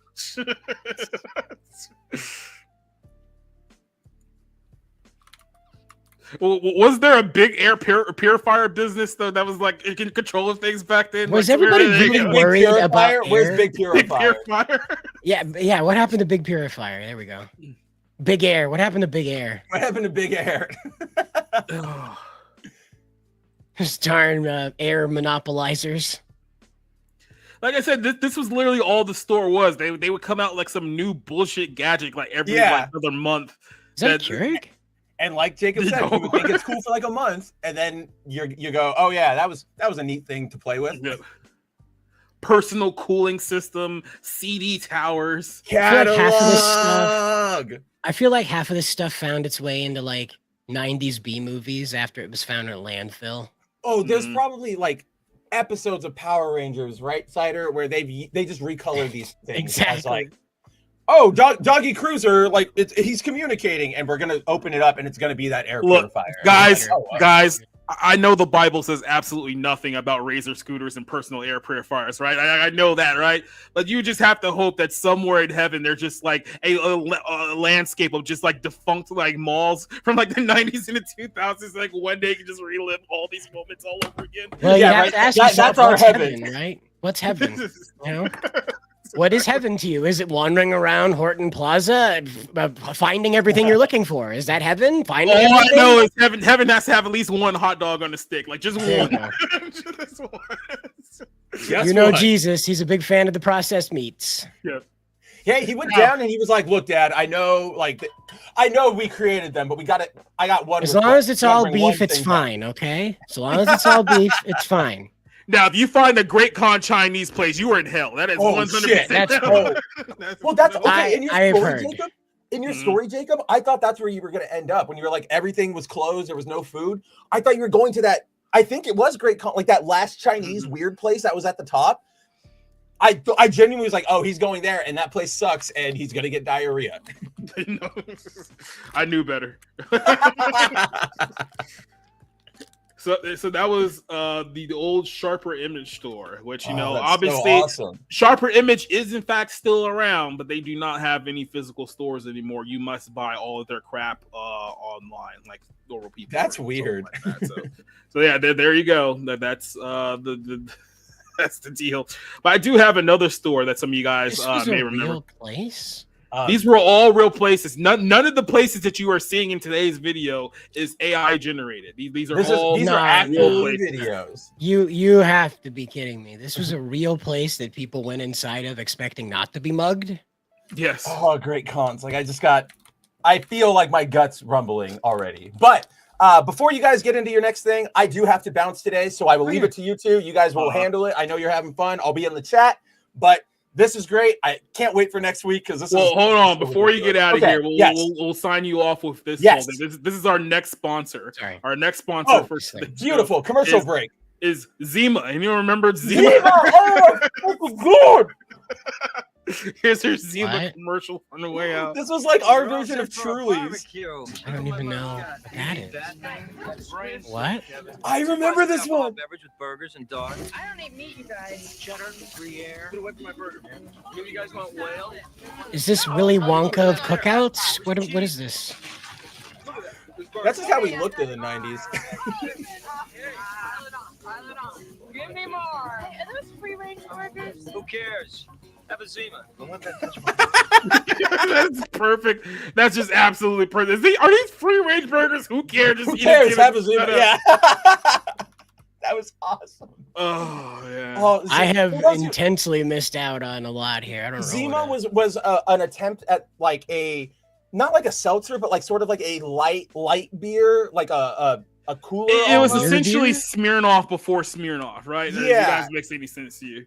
And so like what they're trying to do, they tried really hard to make that like not just the hip brand, but also as you can see here, like the everybody brand. And it died before I even got to like illegal drinking age. Like when I was in high school, like it was gone. Yeah. It was not great. But Yeah, I'll Go ahead. talk to you guys later. I'm gonna take that Zima with me. I'm gonna go get a Zima right now. They are actually back. I saw them on the shelves the other day. So that I'm gonna. What is crack one open. happening? Are we We're summoning running the out of 90s? ideas. Yes, we're running out of are ideas. we all being subliminally messaged right now to go out after the show and go buy a Zima? The Bible Lens episode tomorrow. Zima and the connection to the Illuminati.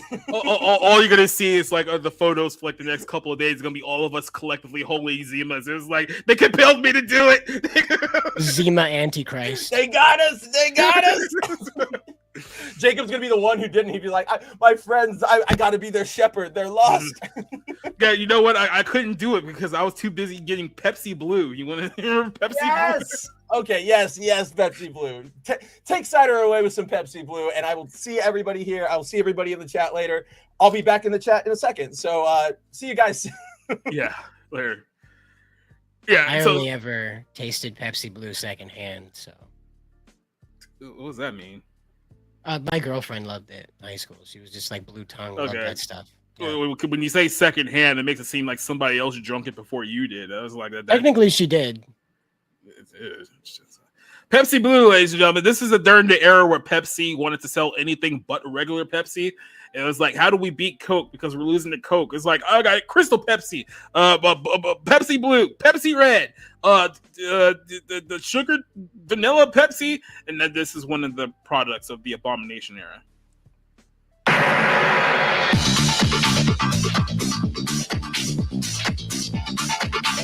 All right. I'm just gonna put this out here. I really like this aesthetic.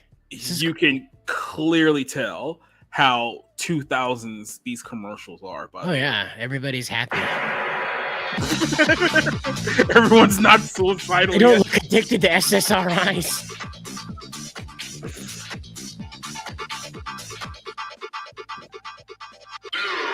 There's a 50-50 shot. That guy's not gay. That's how you know it's the past. It is not looking good for the good 50.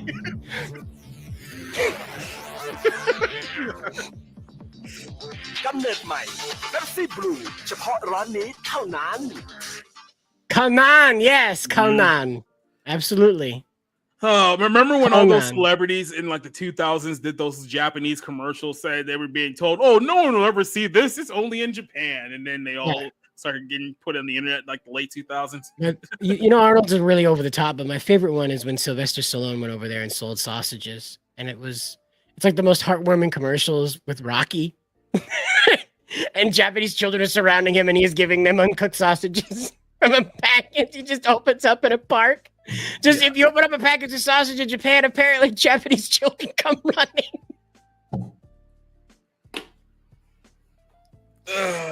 This is the 2000s, people. Our sensitivity to things were way down the line. But one thing I'll tell you is that obviously you remember Blockbuster, right? Like I think Blockbuster is one of those. I've heard of it. I've never saw one with my own two eyes. We had Movie Gallery.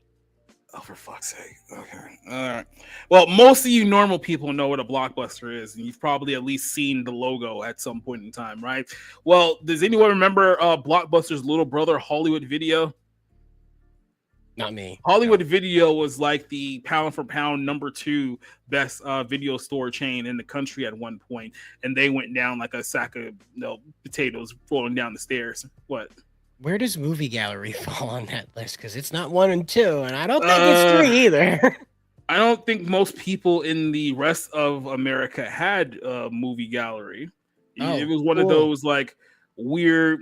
It depends. Yeah. It depends because, like I said, I don't know if it was like a bigger deal, like maybe in like that region, maybe the Canada region, but here didn't have nearly as much prominence as the other two did. Okay. Yeah, so Movie Gallery was a thing that happened.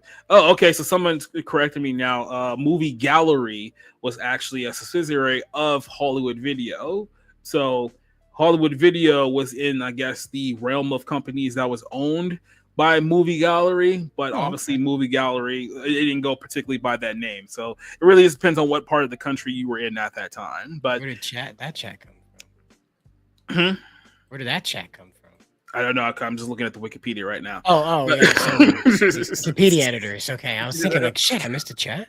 Yes, you're not doing your job, Cider. But who here also remembers? Speaking of dead things from our childhood, who here remembers a thing called the Sega Dreamcast, the console that literally killed Sega? Yeah, I've seen it. I didn't own one, but I saw it. I didn't own one either because by the time that it got popularized, PlayStation 2 came out and basically killed the entire market for Sega. And then next thing you know, Sega was like, "We don't build console no more," and then that was it. That was the end of it. But we're here for a little blast of the past here. Here's the Sega Dreamcast launch in '99 at a Hollywood Video. So it's two dead things in one. It's a 2-for-1 package. Now Hollywood Video used to be pretty notorious for trying to mix in video game stuff with the movie rental. So they were kind of like, well, how do we compete with Blockbuster? Blockbuster is primarily known for movies and VHS and stuff like that. I was like, well, let's mix video games in there. So let's be a little bit more game centric. Some Hollywood videos also used to have a sister store called Game Crazy that existed back during that time period as well. I want to say both of them eventually went out of business somewhere, and I want to say late 2000s, maybe early 2010s.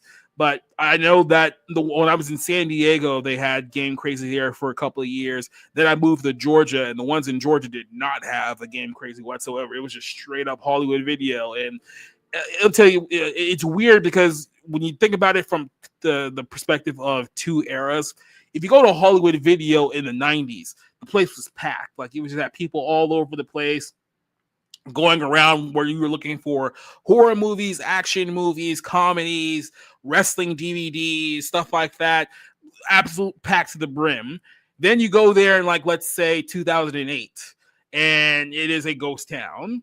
And it is like literally, here's the best way I can describe it. It might not make sense, it may, but it's like walking in a dream that you're awake for, because it's like you're trying to essentially remember what it was like to go to Hollywood Video when, you know, it was actually alive and popping, but it hasn't actually died yet.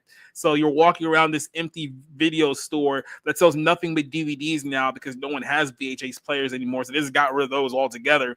And everything looks weird. It looks off-putting. There's no people in there whatsoever outside the one guy who is hired to work in the video store during the daytime. He just so happens to be the clerk / manager / everything, because at that point they didn't have much money to hire for different positions. And that was Hollywood Video in a nutshell. Man, you people with your populaces. I've never been into like anything other than like a big like a Best Buy store that had more than 1 or 2 people in it that sold electronics or anything like that. Like every GameStop I've ever been in had the clerk and me. If there was another person in there, they were asking for directions. Exactly. It's like, hey, I'm lost. Can you tell me where I need to be? It's Hot Topic, you know, But yeah, Sega Dreamcast was supposed to be like Sega's next big step into the next generation. And it's weird how for a while there, they were like 1 and 2 with Nintendo in the earlier portion of the 1990s.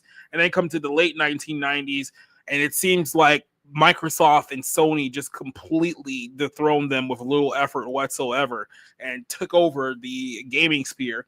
And I would say this, Nintendo probably would have gotten left in the dust too had they had not focused on their niche, which was clearly families and like Mario and stuff like that. So they stayed in their lane, which in the grand scheme of things is actually the best decision that they could have made, because had they had tried to compete with Sony and Microsoft with the Xbox and the PlayStation at the time period, don't know how much further they would have made it out either. But yeah, Sega, and the stories that I hear is that the Dreamcast apparently sold well here in the United States, but crashed hard in Japan. And because of how poorly it performed in Japan, that pretty much disfranchised the Japanese makers of making any more consoles here in the United States. So could they have continued with a new console? I think they could have given it another shot, but clearly at that point, they didn't feel like it was worth it anymore. So they basically just sold a lot of their IPs uses to Nintendo, which is their competitor.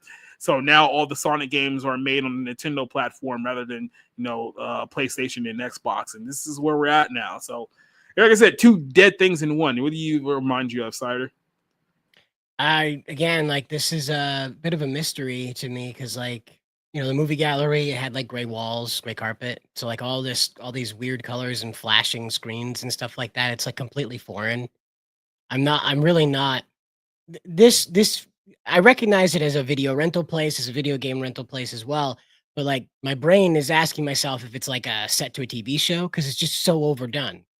It's just so overdone. It feels like you're gonna like any minute now. That kid from Boy Meets World is gonna walk into the set, and the crowd's gonna go ha. Shia LaBeouf's gonna be there, and they're gonna cheer. You muted. This looks like the set of like the Amanda Show or something like that, right? Yeah, like the dancing lobsters are gonna try and sell me a Sega Genesis any minute now.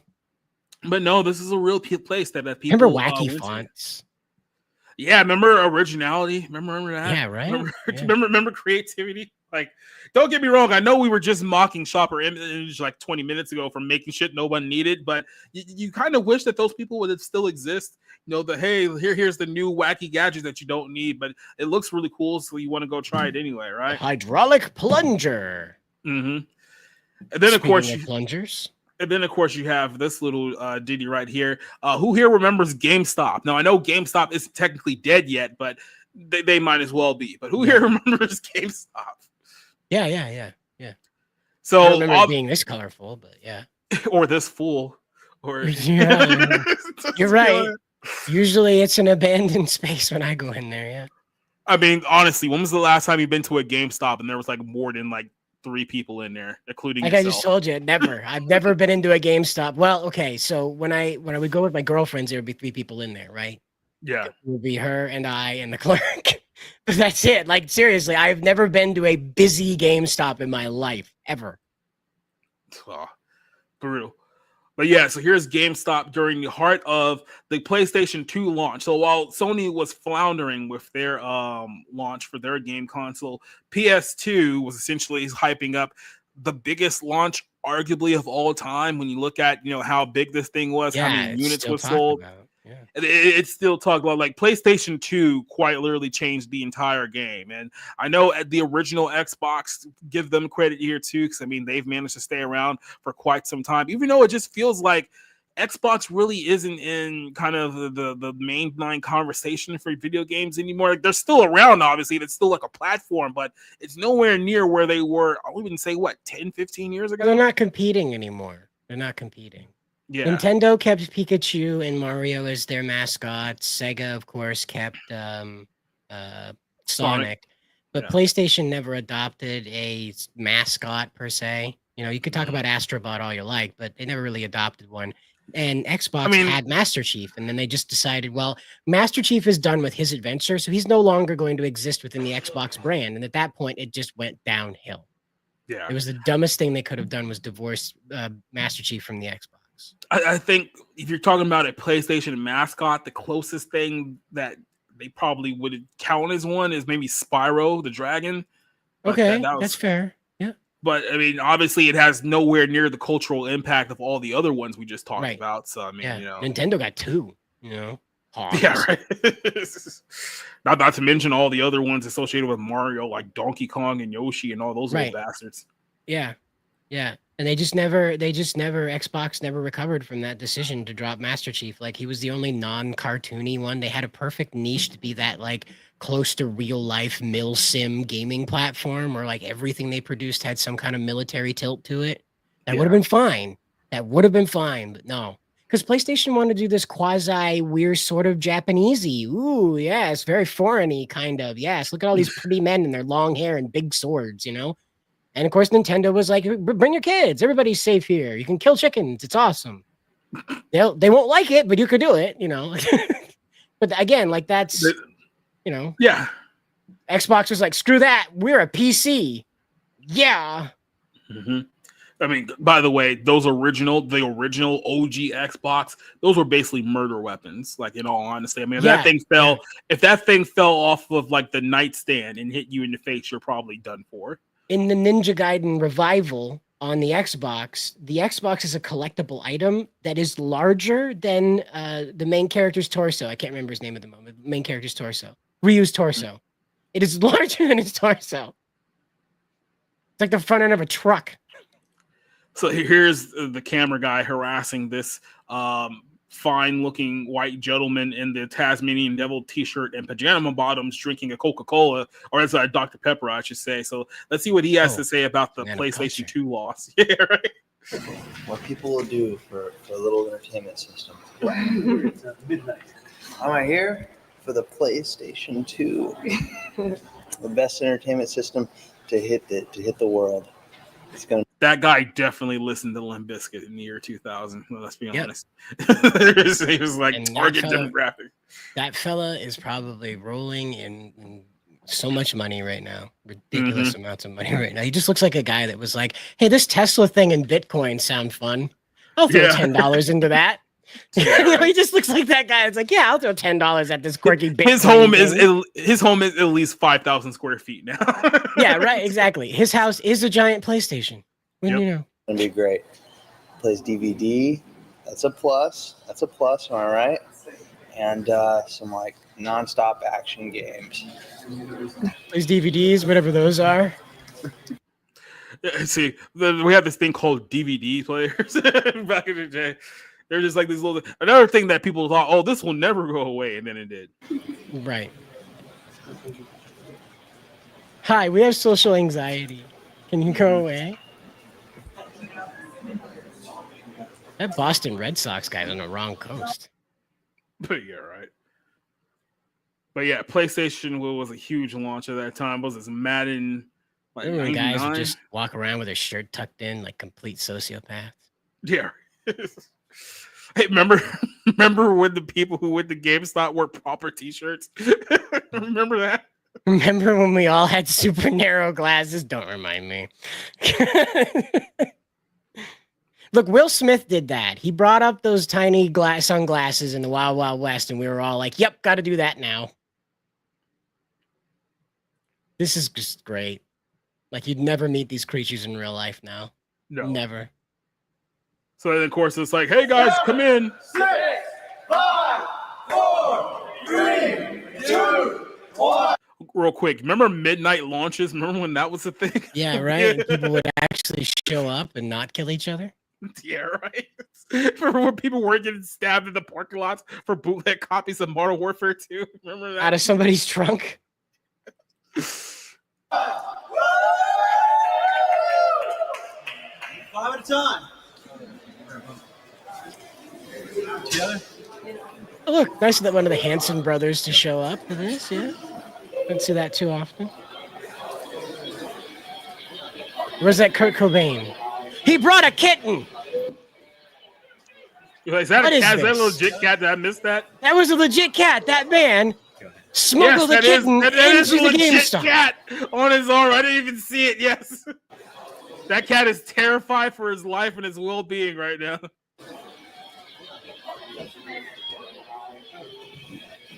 Yeah, like, come on, man. Fuck.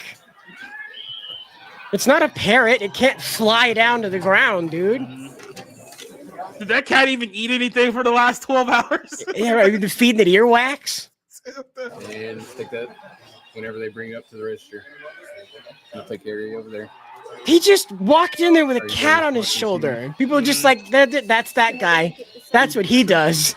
That's his thing.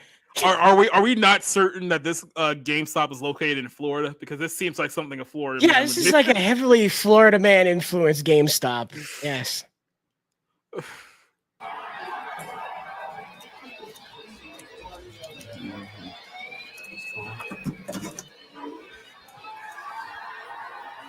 By the way, consoles were always expensive, just in case you were wondering. Yeah, no, that's like, even in early 2000s money, that's like, you gotta be kidding me.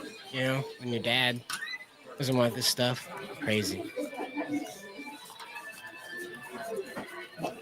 Look at that. Remember that? You just count out cash as opposed to just tapping your thing on the screen and walking away like you're a witch. I will never get over that the chip being able to process your money with just not swiping it. You tap it now. Blows my mind. Witchcraft. That was 500 smackaroos of cash for a PlayStation 2. $500 in year 2000's money, okay? This is pre 9/11 money, okay? Adjust that for inflation. Right? But then again, it was the PlayStation 2, and arguably it's not, the Switch 2 is not the device that this PlayStation 2 was to the marketplace, so. You really should call it the Switch Pro. Really. So now that you have the box, you essentially, yeah, exactly, right?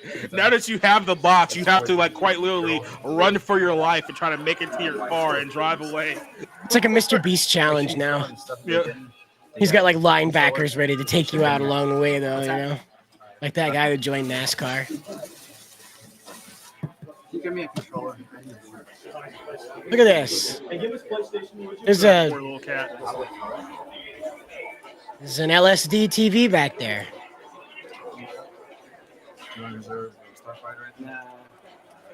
When did you get paid? Wow. That cat is like thinking of like death like every second. Yeah, right. Like this. Why bring the kitten to this? What have you done? Mhm.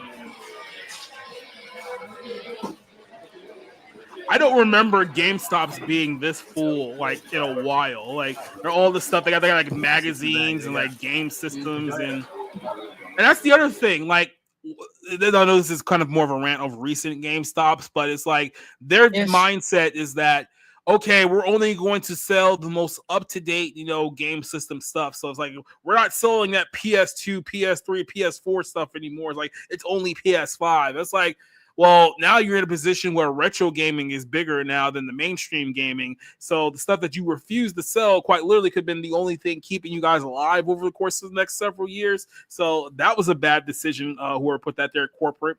Yes, PS2 was a DVD player, CD player. Same thing with the PS3. They made it a Blu-ray player, which I think that's the reason why they beat Xbox. Was it 360 at the time because theirs incorporated Blu-ray, while Xbox. Even the market analyst said that Xbox had lost not keeping up with the Blu-ray DVD market. Yep. Didn't they choose the HD DVD thinking that was going to be the rival, and then it blew up in their face? Yep, and of course, like for whatever reason, Nintendo was like mini discs, baby, mini discs forever. Yep, but Catman over here bought PlayStation 2. Yep. So, and a man that avoids a camera like it's the butt of a sniper rifle. That was I hope security is escorting them to the elevator because otherwise things are going to get very, very ugly here for that. Well, you notice they're bringing them in like two at a time there, where they're like, "All right, we're going to keep it orderly because you guys can't." Yeah, right. Look at you guys clearly can't be trusted. There's like an air traffic controller guy there with like the little glow sticks telling people, "You got to go this way, make the round. Don't go directly to the counter. You got to start over here, work your way around. Horseshoe." Mm. You're free to taxi up to the counter now. This is life. This is where our life was during this time period.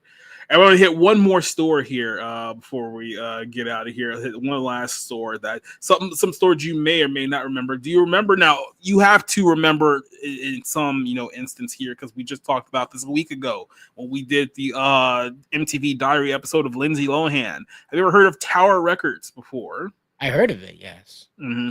Never Did you hear about it before last week? No. Okay. Well, Tower Records. Is that like Discount Records? No. Okay. It's Tower Records was, like I said, it was at a time period where people like actually bought CDs. Remember people were selling the CD towers, and then so that applies. People were actually buying CDs at that time period as well. But I like how we have to work this back like archaeologists. Like we have evidence that they were storing the CDs, so they must have been buying the CDs as well. Yeah, I like how we're working this out like archaeologists trying to decipher some ancient culture. Somebody's got like a horsehair brush and they're like trying to like scoop for like fingerprints and whatnot. Yeah, right. Like we're dusting off some Casio stereo. It's clear they had an obsession with music. They clearly have made records. Put it under like a microscope lens or something like that. We're going to carbon date this the Black Mask Jet Li movie to find out when it was casted. Well, the problem here with Tower Records is that MP3s became a thing, and MP3s and online downloads became a thing. So once that happened, people realized, wait, we don't have to buy CDs anymore. We can just steal them illegally from the internet. And then that's what happened. And then by 2006, Tower Records went out of business. So there was a lot of music stores in like the 90s and the 2000s, and they all simultaneously died when people realized this cheat code. So not only was it Tower Records that died, Sam Goody's that we talked about a few times here, they died as well. Warehouse Music was another location. Like you had multiple big brand music stores competing with one another. That's how much music was respected at one point in time in this nation. And now basically they've turned them all into like Walmarts. So if you find a Walmart out there, it was probably a Tower Records about 25 years ago until they went out of business. But here's a little browsing expo here of the old Tower Records, which took place in the 90s as well. And literally, as you see here, this is what people did. They were like, oh, the latest so-and-so album is out. Let me go down to the local music store and stand at a listening station. Now, some listening stations were different than others. Some you can go there and listen to the entire album as much as you wanted. Like Sam Goody's, well, this is not making this up. You can go to like a Sam Goody's, go to like one of the listening stations for like a new album. You can sit there and listen to the entire album for free or at the listening station. Now, you couldn't take it home with you. You couldn't like leave with it or anything like that. But if you just want to listen to the song, you really stand there, what that guy's doing now, put on your headphones, and you can listen to the entire thing there for free.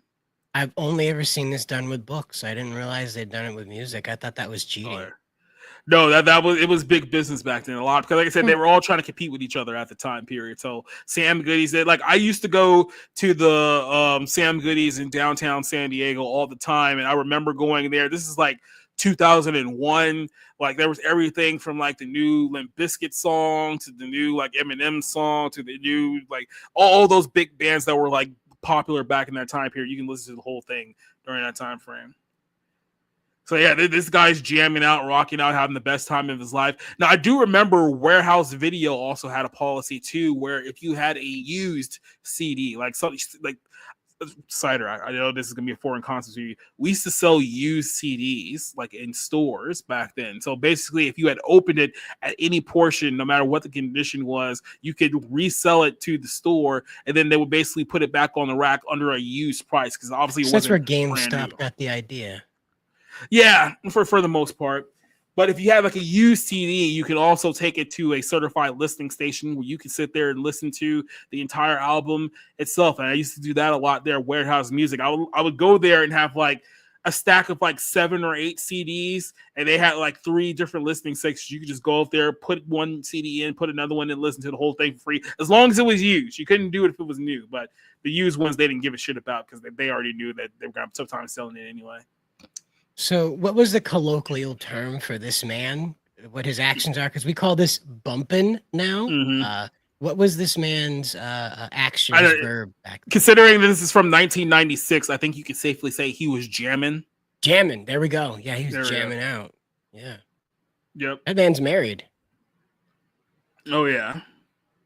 And like I said, you didn't care. Into these places. And like I said, you didn't care if anyone was staring at you or watching you or anything like that. It was a music store. Like, what else do you think you were there for? Who was going to record you? You'd see them. They had like a briefcase on their shoulder. You'd notice that. Those are the days.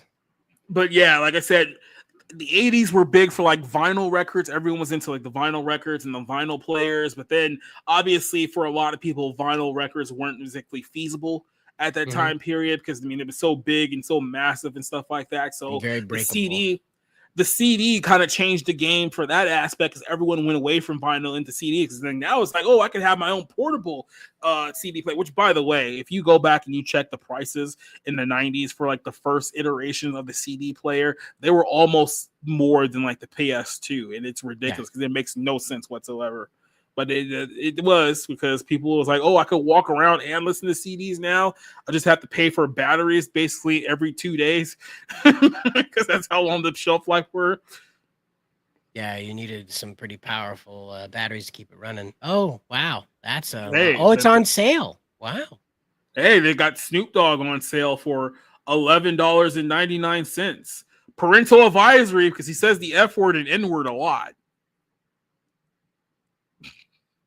Have you ever said the F word and N word a lot, Cider? I cannot say that those 2 words have ever been paired together in my vocabulary, but no. I can't say I've said them together. Right. You know, sometimes I repeat the lyrics, but I make sure I'm very far out in the countryside. Yes. I make sure that no one can hear me before I say it.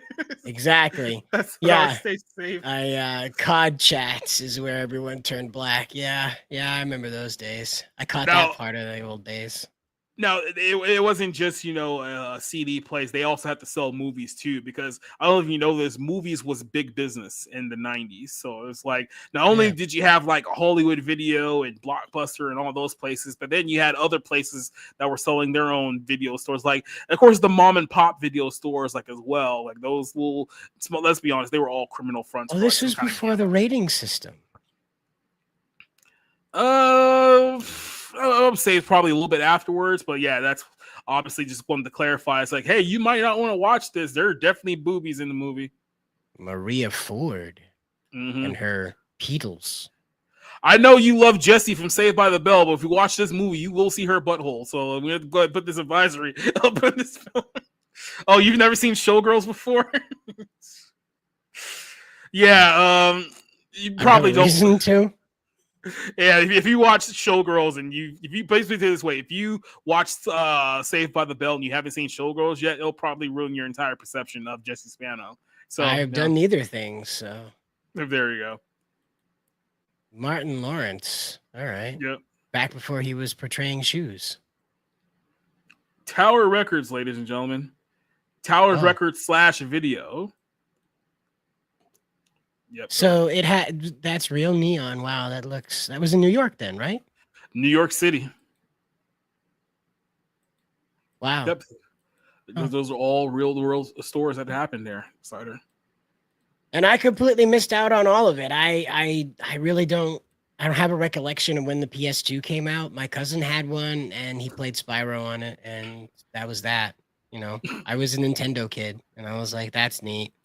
You know, I have my Game Boys, you know. So Well, obviously the theme of this episode is Dead Mall, so I believe I do have my old photo list here. This is my private photo collection, so I took a picture of this. Now, I vividly remember this day. I think you can bring it up on screen here because I have control of the photos. Let me see. Can I make this a little bit bigger? Can I expand on this, or will it not? yeah, it's right down there on the bottom. Okay, there we go. Okay, so I can like zoom in and whatnot. That's cool. So essentially, the way that this, hold on, let me see if I can. Open in the window? No, I don't think I can. Because like I said, it's from the. No, it says right there. Open in the window. Can I? Just share that window. It's the same kind of issue. So okay. no, I'll just leave it there. I'll just do it like this. So essentially, this was Horton Plaza Mall in 2018. I think this is where it was timestamped. Now, obviously, we started this whole episode showing you Horton Plaza in 1985, where it was all hoity-toities and high society and all that stuff. Well, in the course of about 20 years, that all rapidly fell apart. It started with, obviously, the big anchor stores like Sam Goody and a few other, where they had like a big Warner Brothers store, the Discovery Channel store. They all essentially went down. It was a combination of things. Essentially, the MP3 movement killed all the music stores, so that died off very quickly. DVDs began becoming obsolete with Blu-ray, so once Blu-ray became a thing, no one was really messing with DVDs anymore, so that kind of dissipated as well. Online commerce, I think, was probably the biggest factor. Once Amazon and eBay took over and everything was being sold online, people realized that, hey, look, we don't need to pay all these rent and overhead and employees for big physical stores. We can just keep all the items in the warehouse and sell them online. We'll save a lot of money. So a multitude of issues caused the death of many malls around the nation, specifically Horton Plaza here. I walked around one day in 2018 to take photos of the mall that I had very, very fond memories of, and basically to see what it had become in 2018. And basically the overwhelming majority of the mall was completely and utterly dead. I think there was still a Jimbo's and a Macy at that time period, but everything else, as you can see here, boarded up. What else do we have here? This is, I think, where one of the Nordstrom was. Remember, I showed you Nordstrom at the beginning of the video. This is basically what it looked like towards the end here. And I remember making the trip around this wall and this mall and like walking around and thinking to myself, it was kind of depressing because you can like see a movie set. It just doesn't look like a place that people like went and existed. Yeah. Like that's the thing too, because it's like you're just seeing like the ghosts of what this place used to be. Like you can see like back, like you can see a time frame when it was actually busy and it was actually popular, and then this is what it became. Like it just became this thing. Like this is what I would mean here, like trying to navigate around this mall, like try to navigate around like all this stuff. It was like good luck trying to figure out where you were there. Yep. Yeah, this is where Lids. That's where the Taco Bell that is no longer there anymore was supposed to be. And I walked over there one day and figure out it was gone. So that was fun to realize that wasn't there anymore. So that's gone. What else we have here is dead. There used to be a couple of really good stores around here, but they're all gone.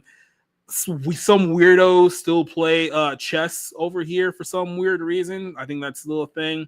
So those people still exist. Like there you see them playing chess in like middle of the day, and they're not homeless. So I mean that's the other thing that made it weird too. Because I mean at least you get it with the homeless people. I don't know what those people were doing, but yeah, I mean just like look around and it's just like dead ghost town. Everything's boarded up. Everything is it used to be, almost was, but not quite is anymore. You go around the stores here, they're all gone. Everything from your childhood just all taken away here. See, that used to be a GameStop. This little building right here, that's where GameStop used to be. That's gone. What else do we have here? Oh, there's the clock. Remember the clock from the beginning video? The Joseph clock. It's still there. I mean, there's nothing else. Stripped it for the copper. Not yet. That's the one thing that they have to protect. I think it's a landmark in the city, if I'm not mistaken. That's probably the only reason why they didn't take it.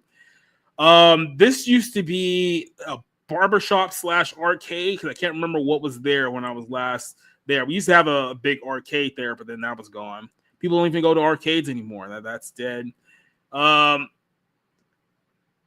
that might have been where I bought the candy bar from the meth head. Oh, so A-Mart. Okay. If you were listening to the earlier portion of this store, that might have been where it happened. I'm not 100% on there. The Mart or We Mart. Well, they can't call themselves Kmart because it turns out like another store took that name already. So there would have been legal ramifications of that. As you can see here, these are the metal spikes that they put up on the ship. This was to keep the pigeons from building nests over the nest here. So they didn't want pigeons to build nests and poop over customers now they were walking in and out of the store. So they put little spikes on there to keep them from going there. So they were little death traps for pigeons. Because that's looks like they've been very effective. Yep. A little too effective, I would say. Look at all those feathers, yeah. This is a place called Tilt. It was an arcade that was a good arcade for a while, but then, like I said, it just went the way of every other arcade, went out of business entirely, and it no longer exists because no one wants to leave their house to play video games anymore because it's not safe. So there goes Tilt. What else do we have here?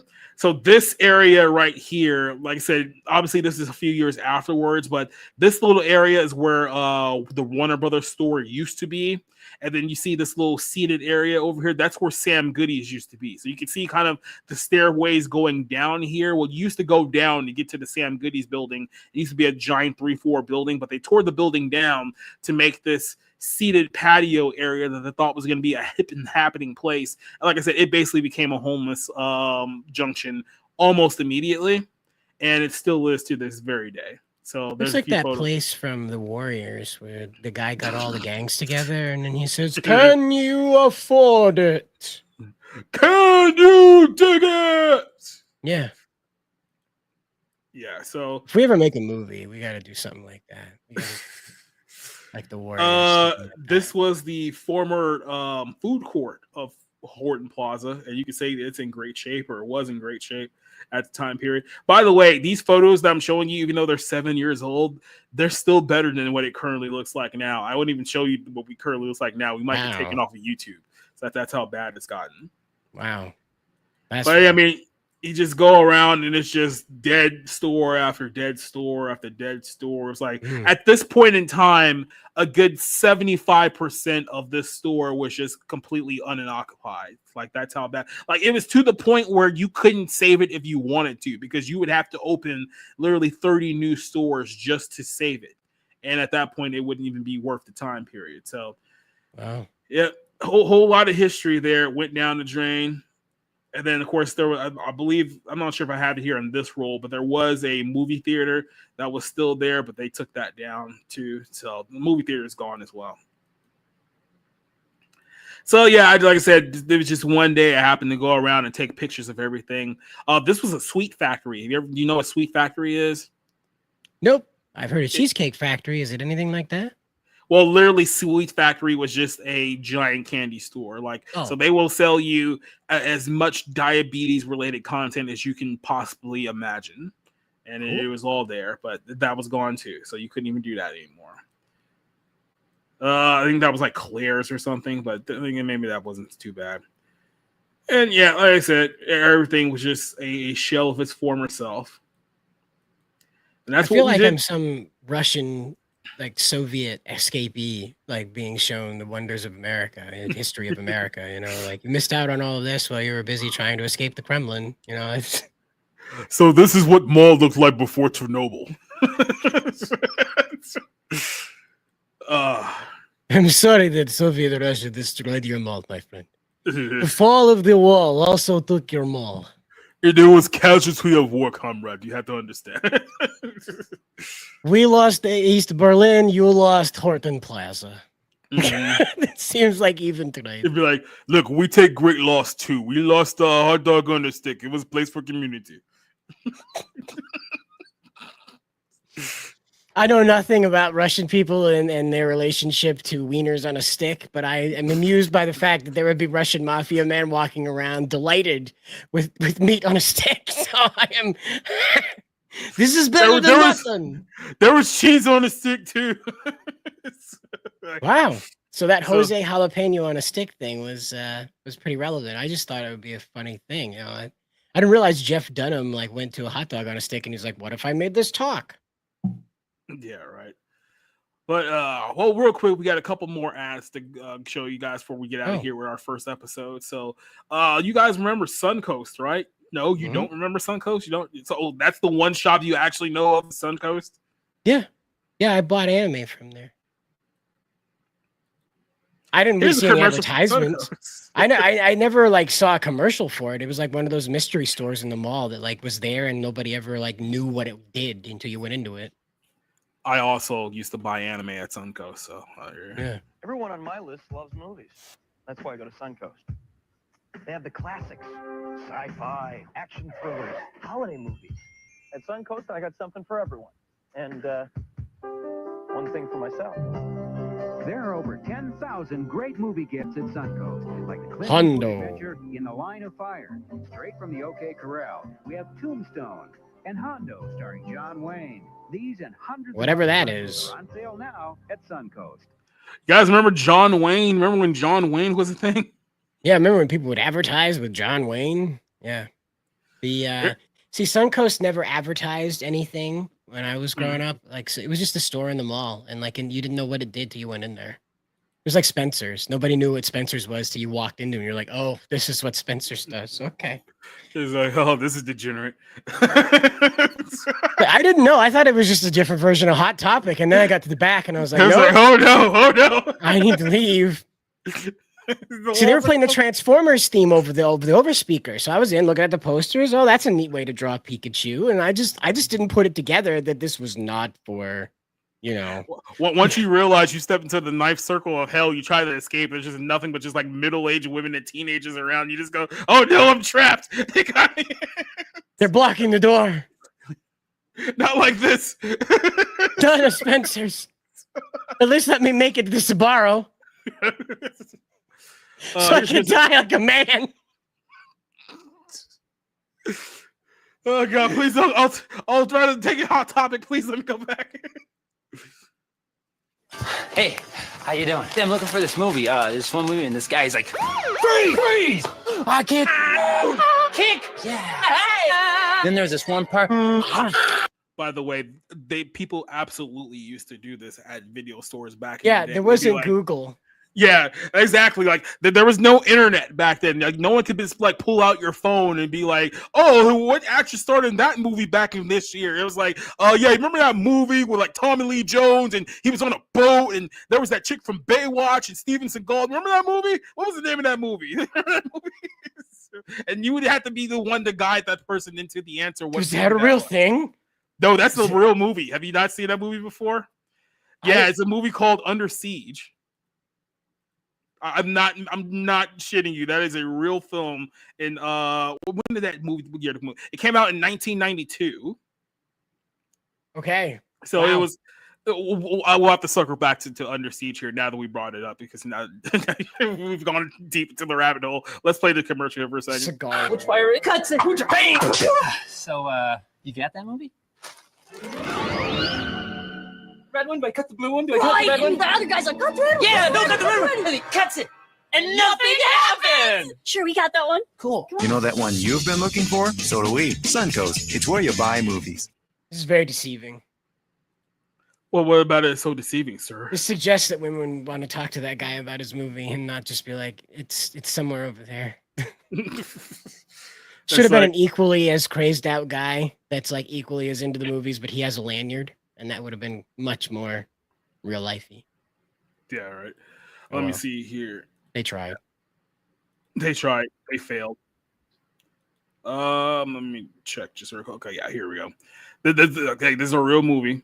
So this is this is a real movie that exists. It's called Under Siege. Came out in 1992.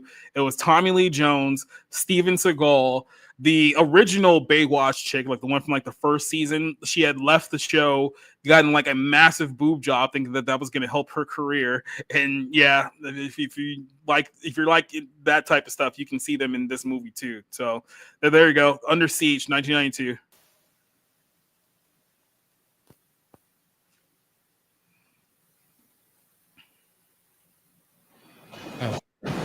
It was the final voyage of They're America's trying to run over that dolphin. battleship. By the way, just real quick. Am I the only one who misses the movie trailer voiceover guy? Yeah, that guy. Yeah. Because now it's like everyone tries to do their own like theatrical trailer, and it's like you're either going to get like the Dark Knight gong, or it's just going to be like a bunch of clicking noises or something dumb like that. Like no one makes good movie. You trailers. need the action guy who arrives and tells you just what the hell you're looking at and why that battleship is trying to run over that dolphin. Yeah. By the way, Gary Busey is also in this movie too. I forgot to mention that. This is like a zoo of actors. Yeah.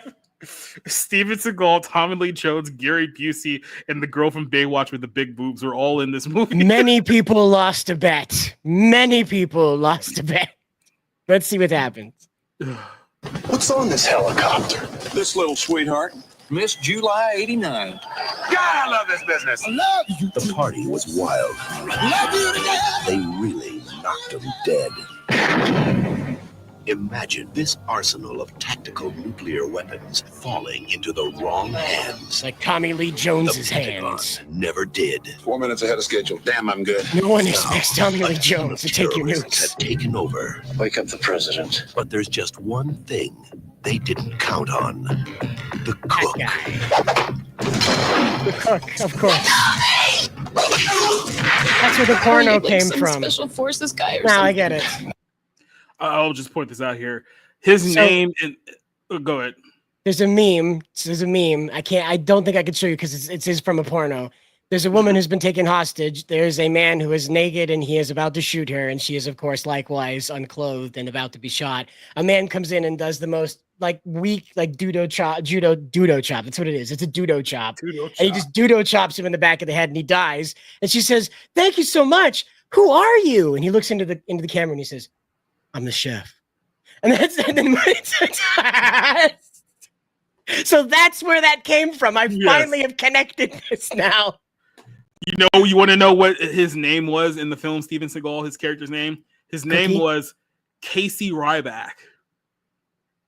That's his name in the movie. Is that where the guy got the name? Yes. Wow. Very clearly. Full circle. It all comes full circle. Let's By the way, find out about. This was the days before, name generators on the internet. So Hollywood had to come up with all of these goofy action hero names. You just opened up a phone book and just randomly chose. I'm sure. Be like, Casey. All right, now skip 70 letters and find the next name. Ryback. Right. No, that's good. Okay, yeah, that's what we're going with. No, I'm just a cook. Oh my God, we're gonna die. This is not the work of a cook. I want you to coordinate your It's the work of efforts with Steven us. Seagal. Yes, sir. I see that you completely disobeyed my orders. Roger that. Ryback is an ex-SEAL. There he is. Expert in martial arts, explosives. Stand fast! Weapons and tactics. I also cook. The Nimitz is tracking 2 Tomahawks. By the way, I also cook. Just in case you were wondering. That's like, but he should have said like, and my souffle is award-winning. Mm-hmm. You know, that's what the line should have been. Not, and I also know how to not burn water. I'll tell you, my key lime tart is one of the best ones you'll ever taste in your entire life. Yeah, it should have been those ridiculous, like really complicated French names that a New Yorker is absolutely going to like destroy trying to pronounce. Yep. Weapons and tactics. I also cook. The Nimitz is tracking 2 Tomahawks. That's one of my from the dishes. Missouri. They're firing it off. It's so delicious. Steven Seagal. I know you, don't I? Tommy Lee Jones. We went to culinary school together.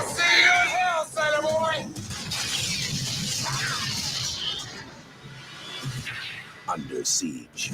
Oh, wow, the logo changed, Jacob. It's super serious. The logo changed. This used to be cinema in America. Like, people used to go see that and be like, hell yeah, I'm going to go in the movie theater and watch that. Why wouldn't I? Guys used to see that and say, hell yeah. The movie made $157 million on a $30 million budget in 1992. Okay, so they knew what they were doing. All right. Yes. How come that didn't get 80 sequels? Why wasn't there like Under Siege again? The guns, explosives, Steven Seagal, and women with big breasts. It was very simple back in the 90s, and somehow we mucked it all up. Yeah, that didn't get like 80 sequels, right? Like that could have done like a Queen of the Damned crossover. Like you could have got Tommy Lee Jones and that other guy and that girl with the boobs in there with Queen of the Damned, and George would have been like over the moon about that. If I'm not mistaken, I think they did a sequel, but I don't know who. So okay, they did a sequel in 1995 called Under Siege 2, and yeah, they doubled the production budget, but obviously that one wasn't nearly as well received as the first one. That one had Morris Chestnut and Katherine Heigl in the movie, so that's probably why it didn't do too well. So yeah, you can. I'm pretty sure both of those movies are on Tubi now. If you want to go back and watch them on your own time, so there you go. Now you have a reason to. Yep. But that brings us to the end of the first episode here of the Untitled Nostalgia Show. We've held you up for about 2 hours here, and we enjoy having you around as Jacob and Spencer were introducing me to yesteryear and California's ye olde times. And Miss Nerdigans is out there fighting the good fight, and we'll hopefully hear from her on Monday when we're back at it again with 01. Or not. Okay. Who knows? She's what they call an enigma. So you just have to like. He can say that word. I can't. So. No, if it starts with an E, it's fine. Right. If it starts with you got to do the soft E. Then it's okay. But we do appreciate your time today, and we also hope that you have a good weekend. We'll be back at this again next week to give it a go again. So feel free to reply to the X account or on the YouTube account to this video right here and let us know what you'd like to see the team expose me to, I guess, next week. And we'll keep going on with this. Hopefully you guys had a good time strolling down the ye olde times, the early 2000s and late 90s too. And Jacob, when the show's over, where do we find you?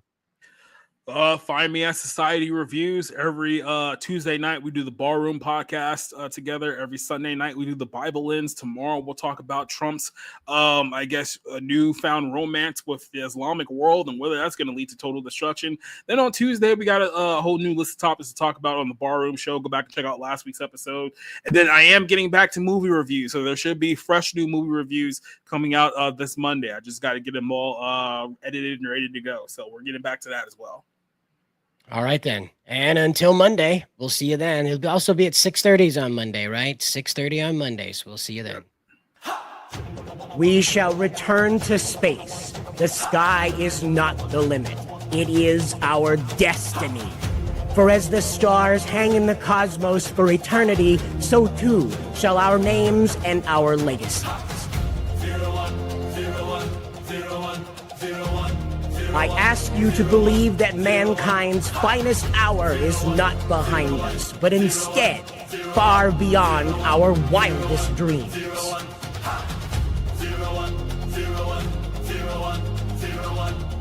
I ask you today to light your hearts ablaze. Become the beacon that lights our path to the future that's waiting on all of us.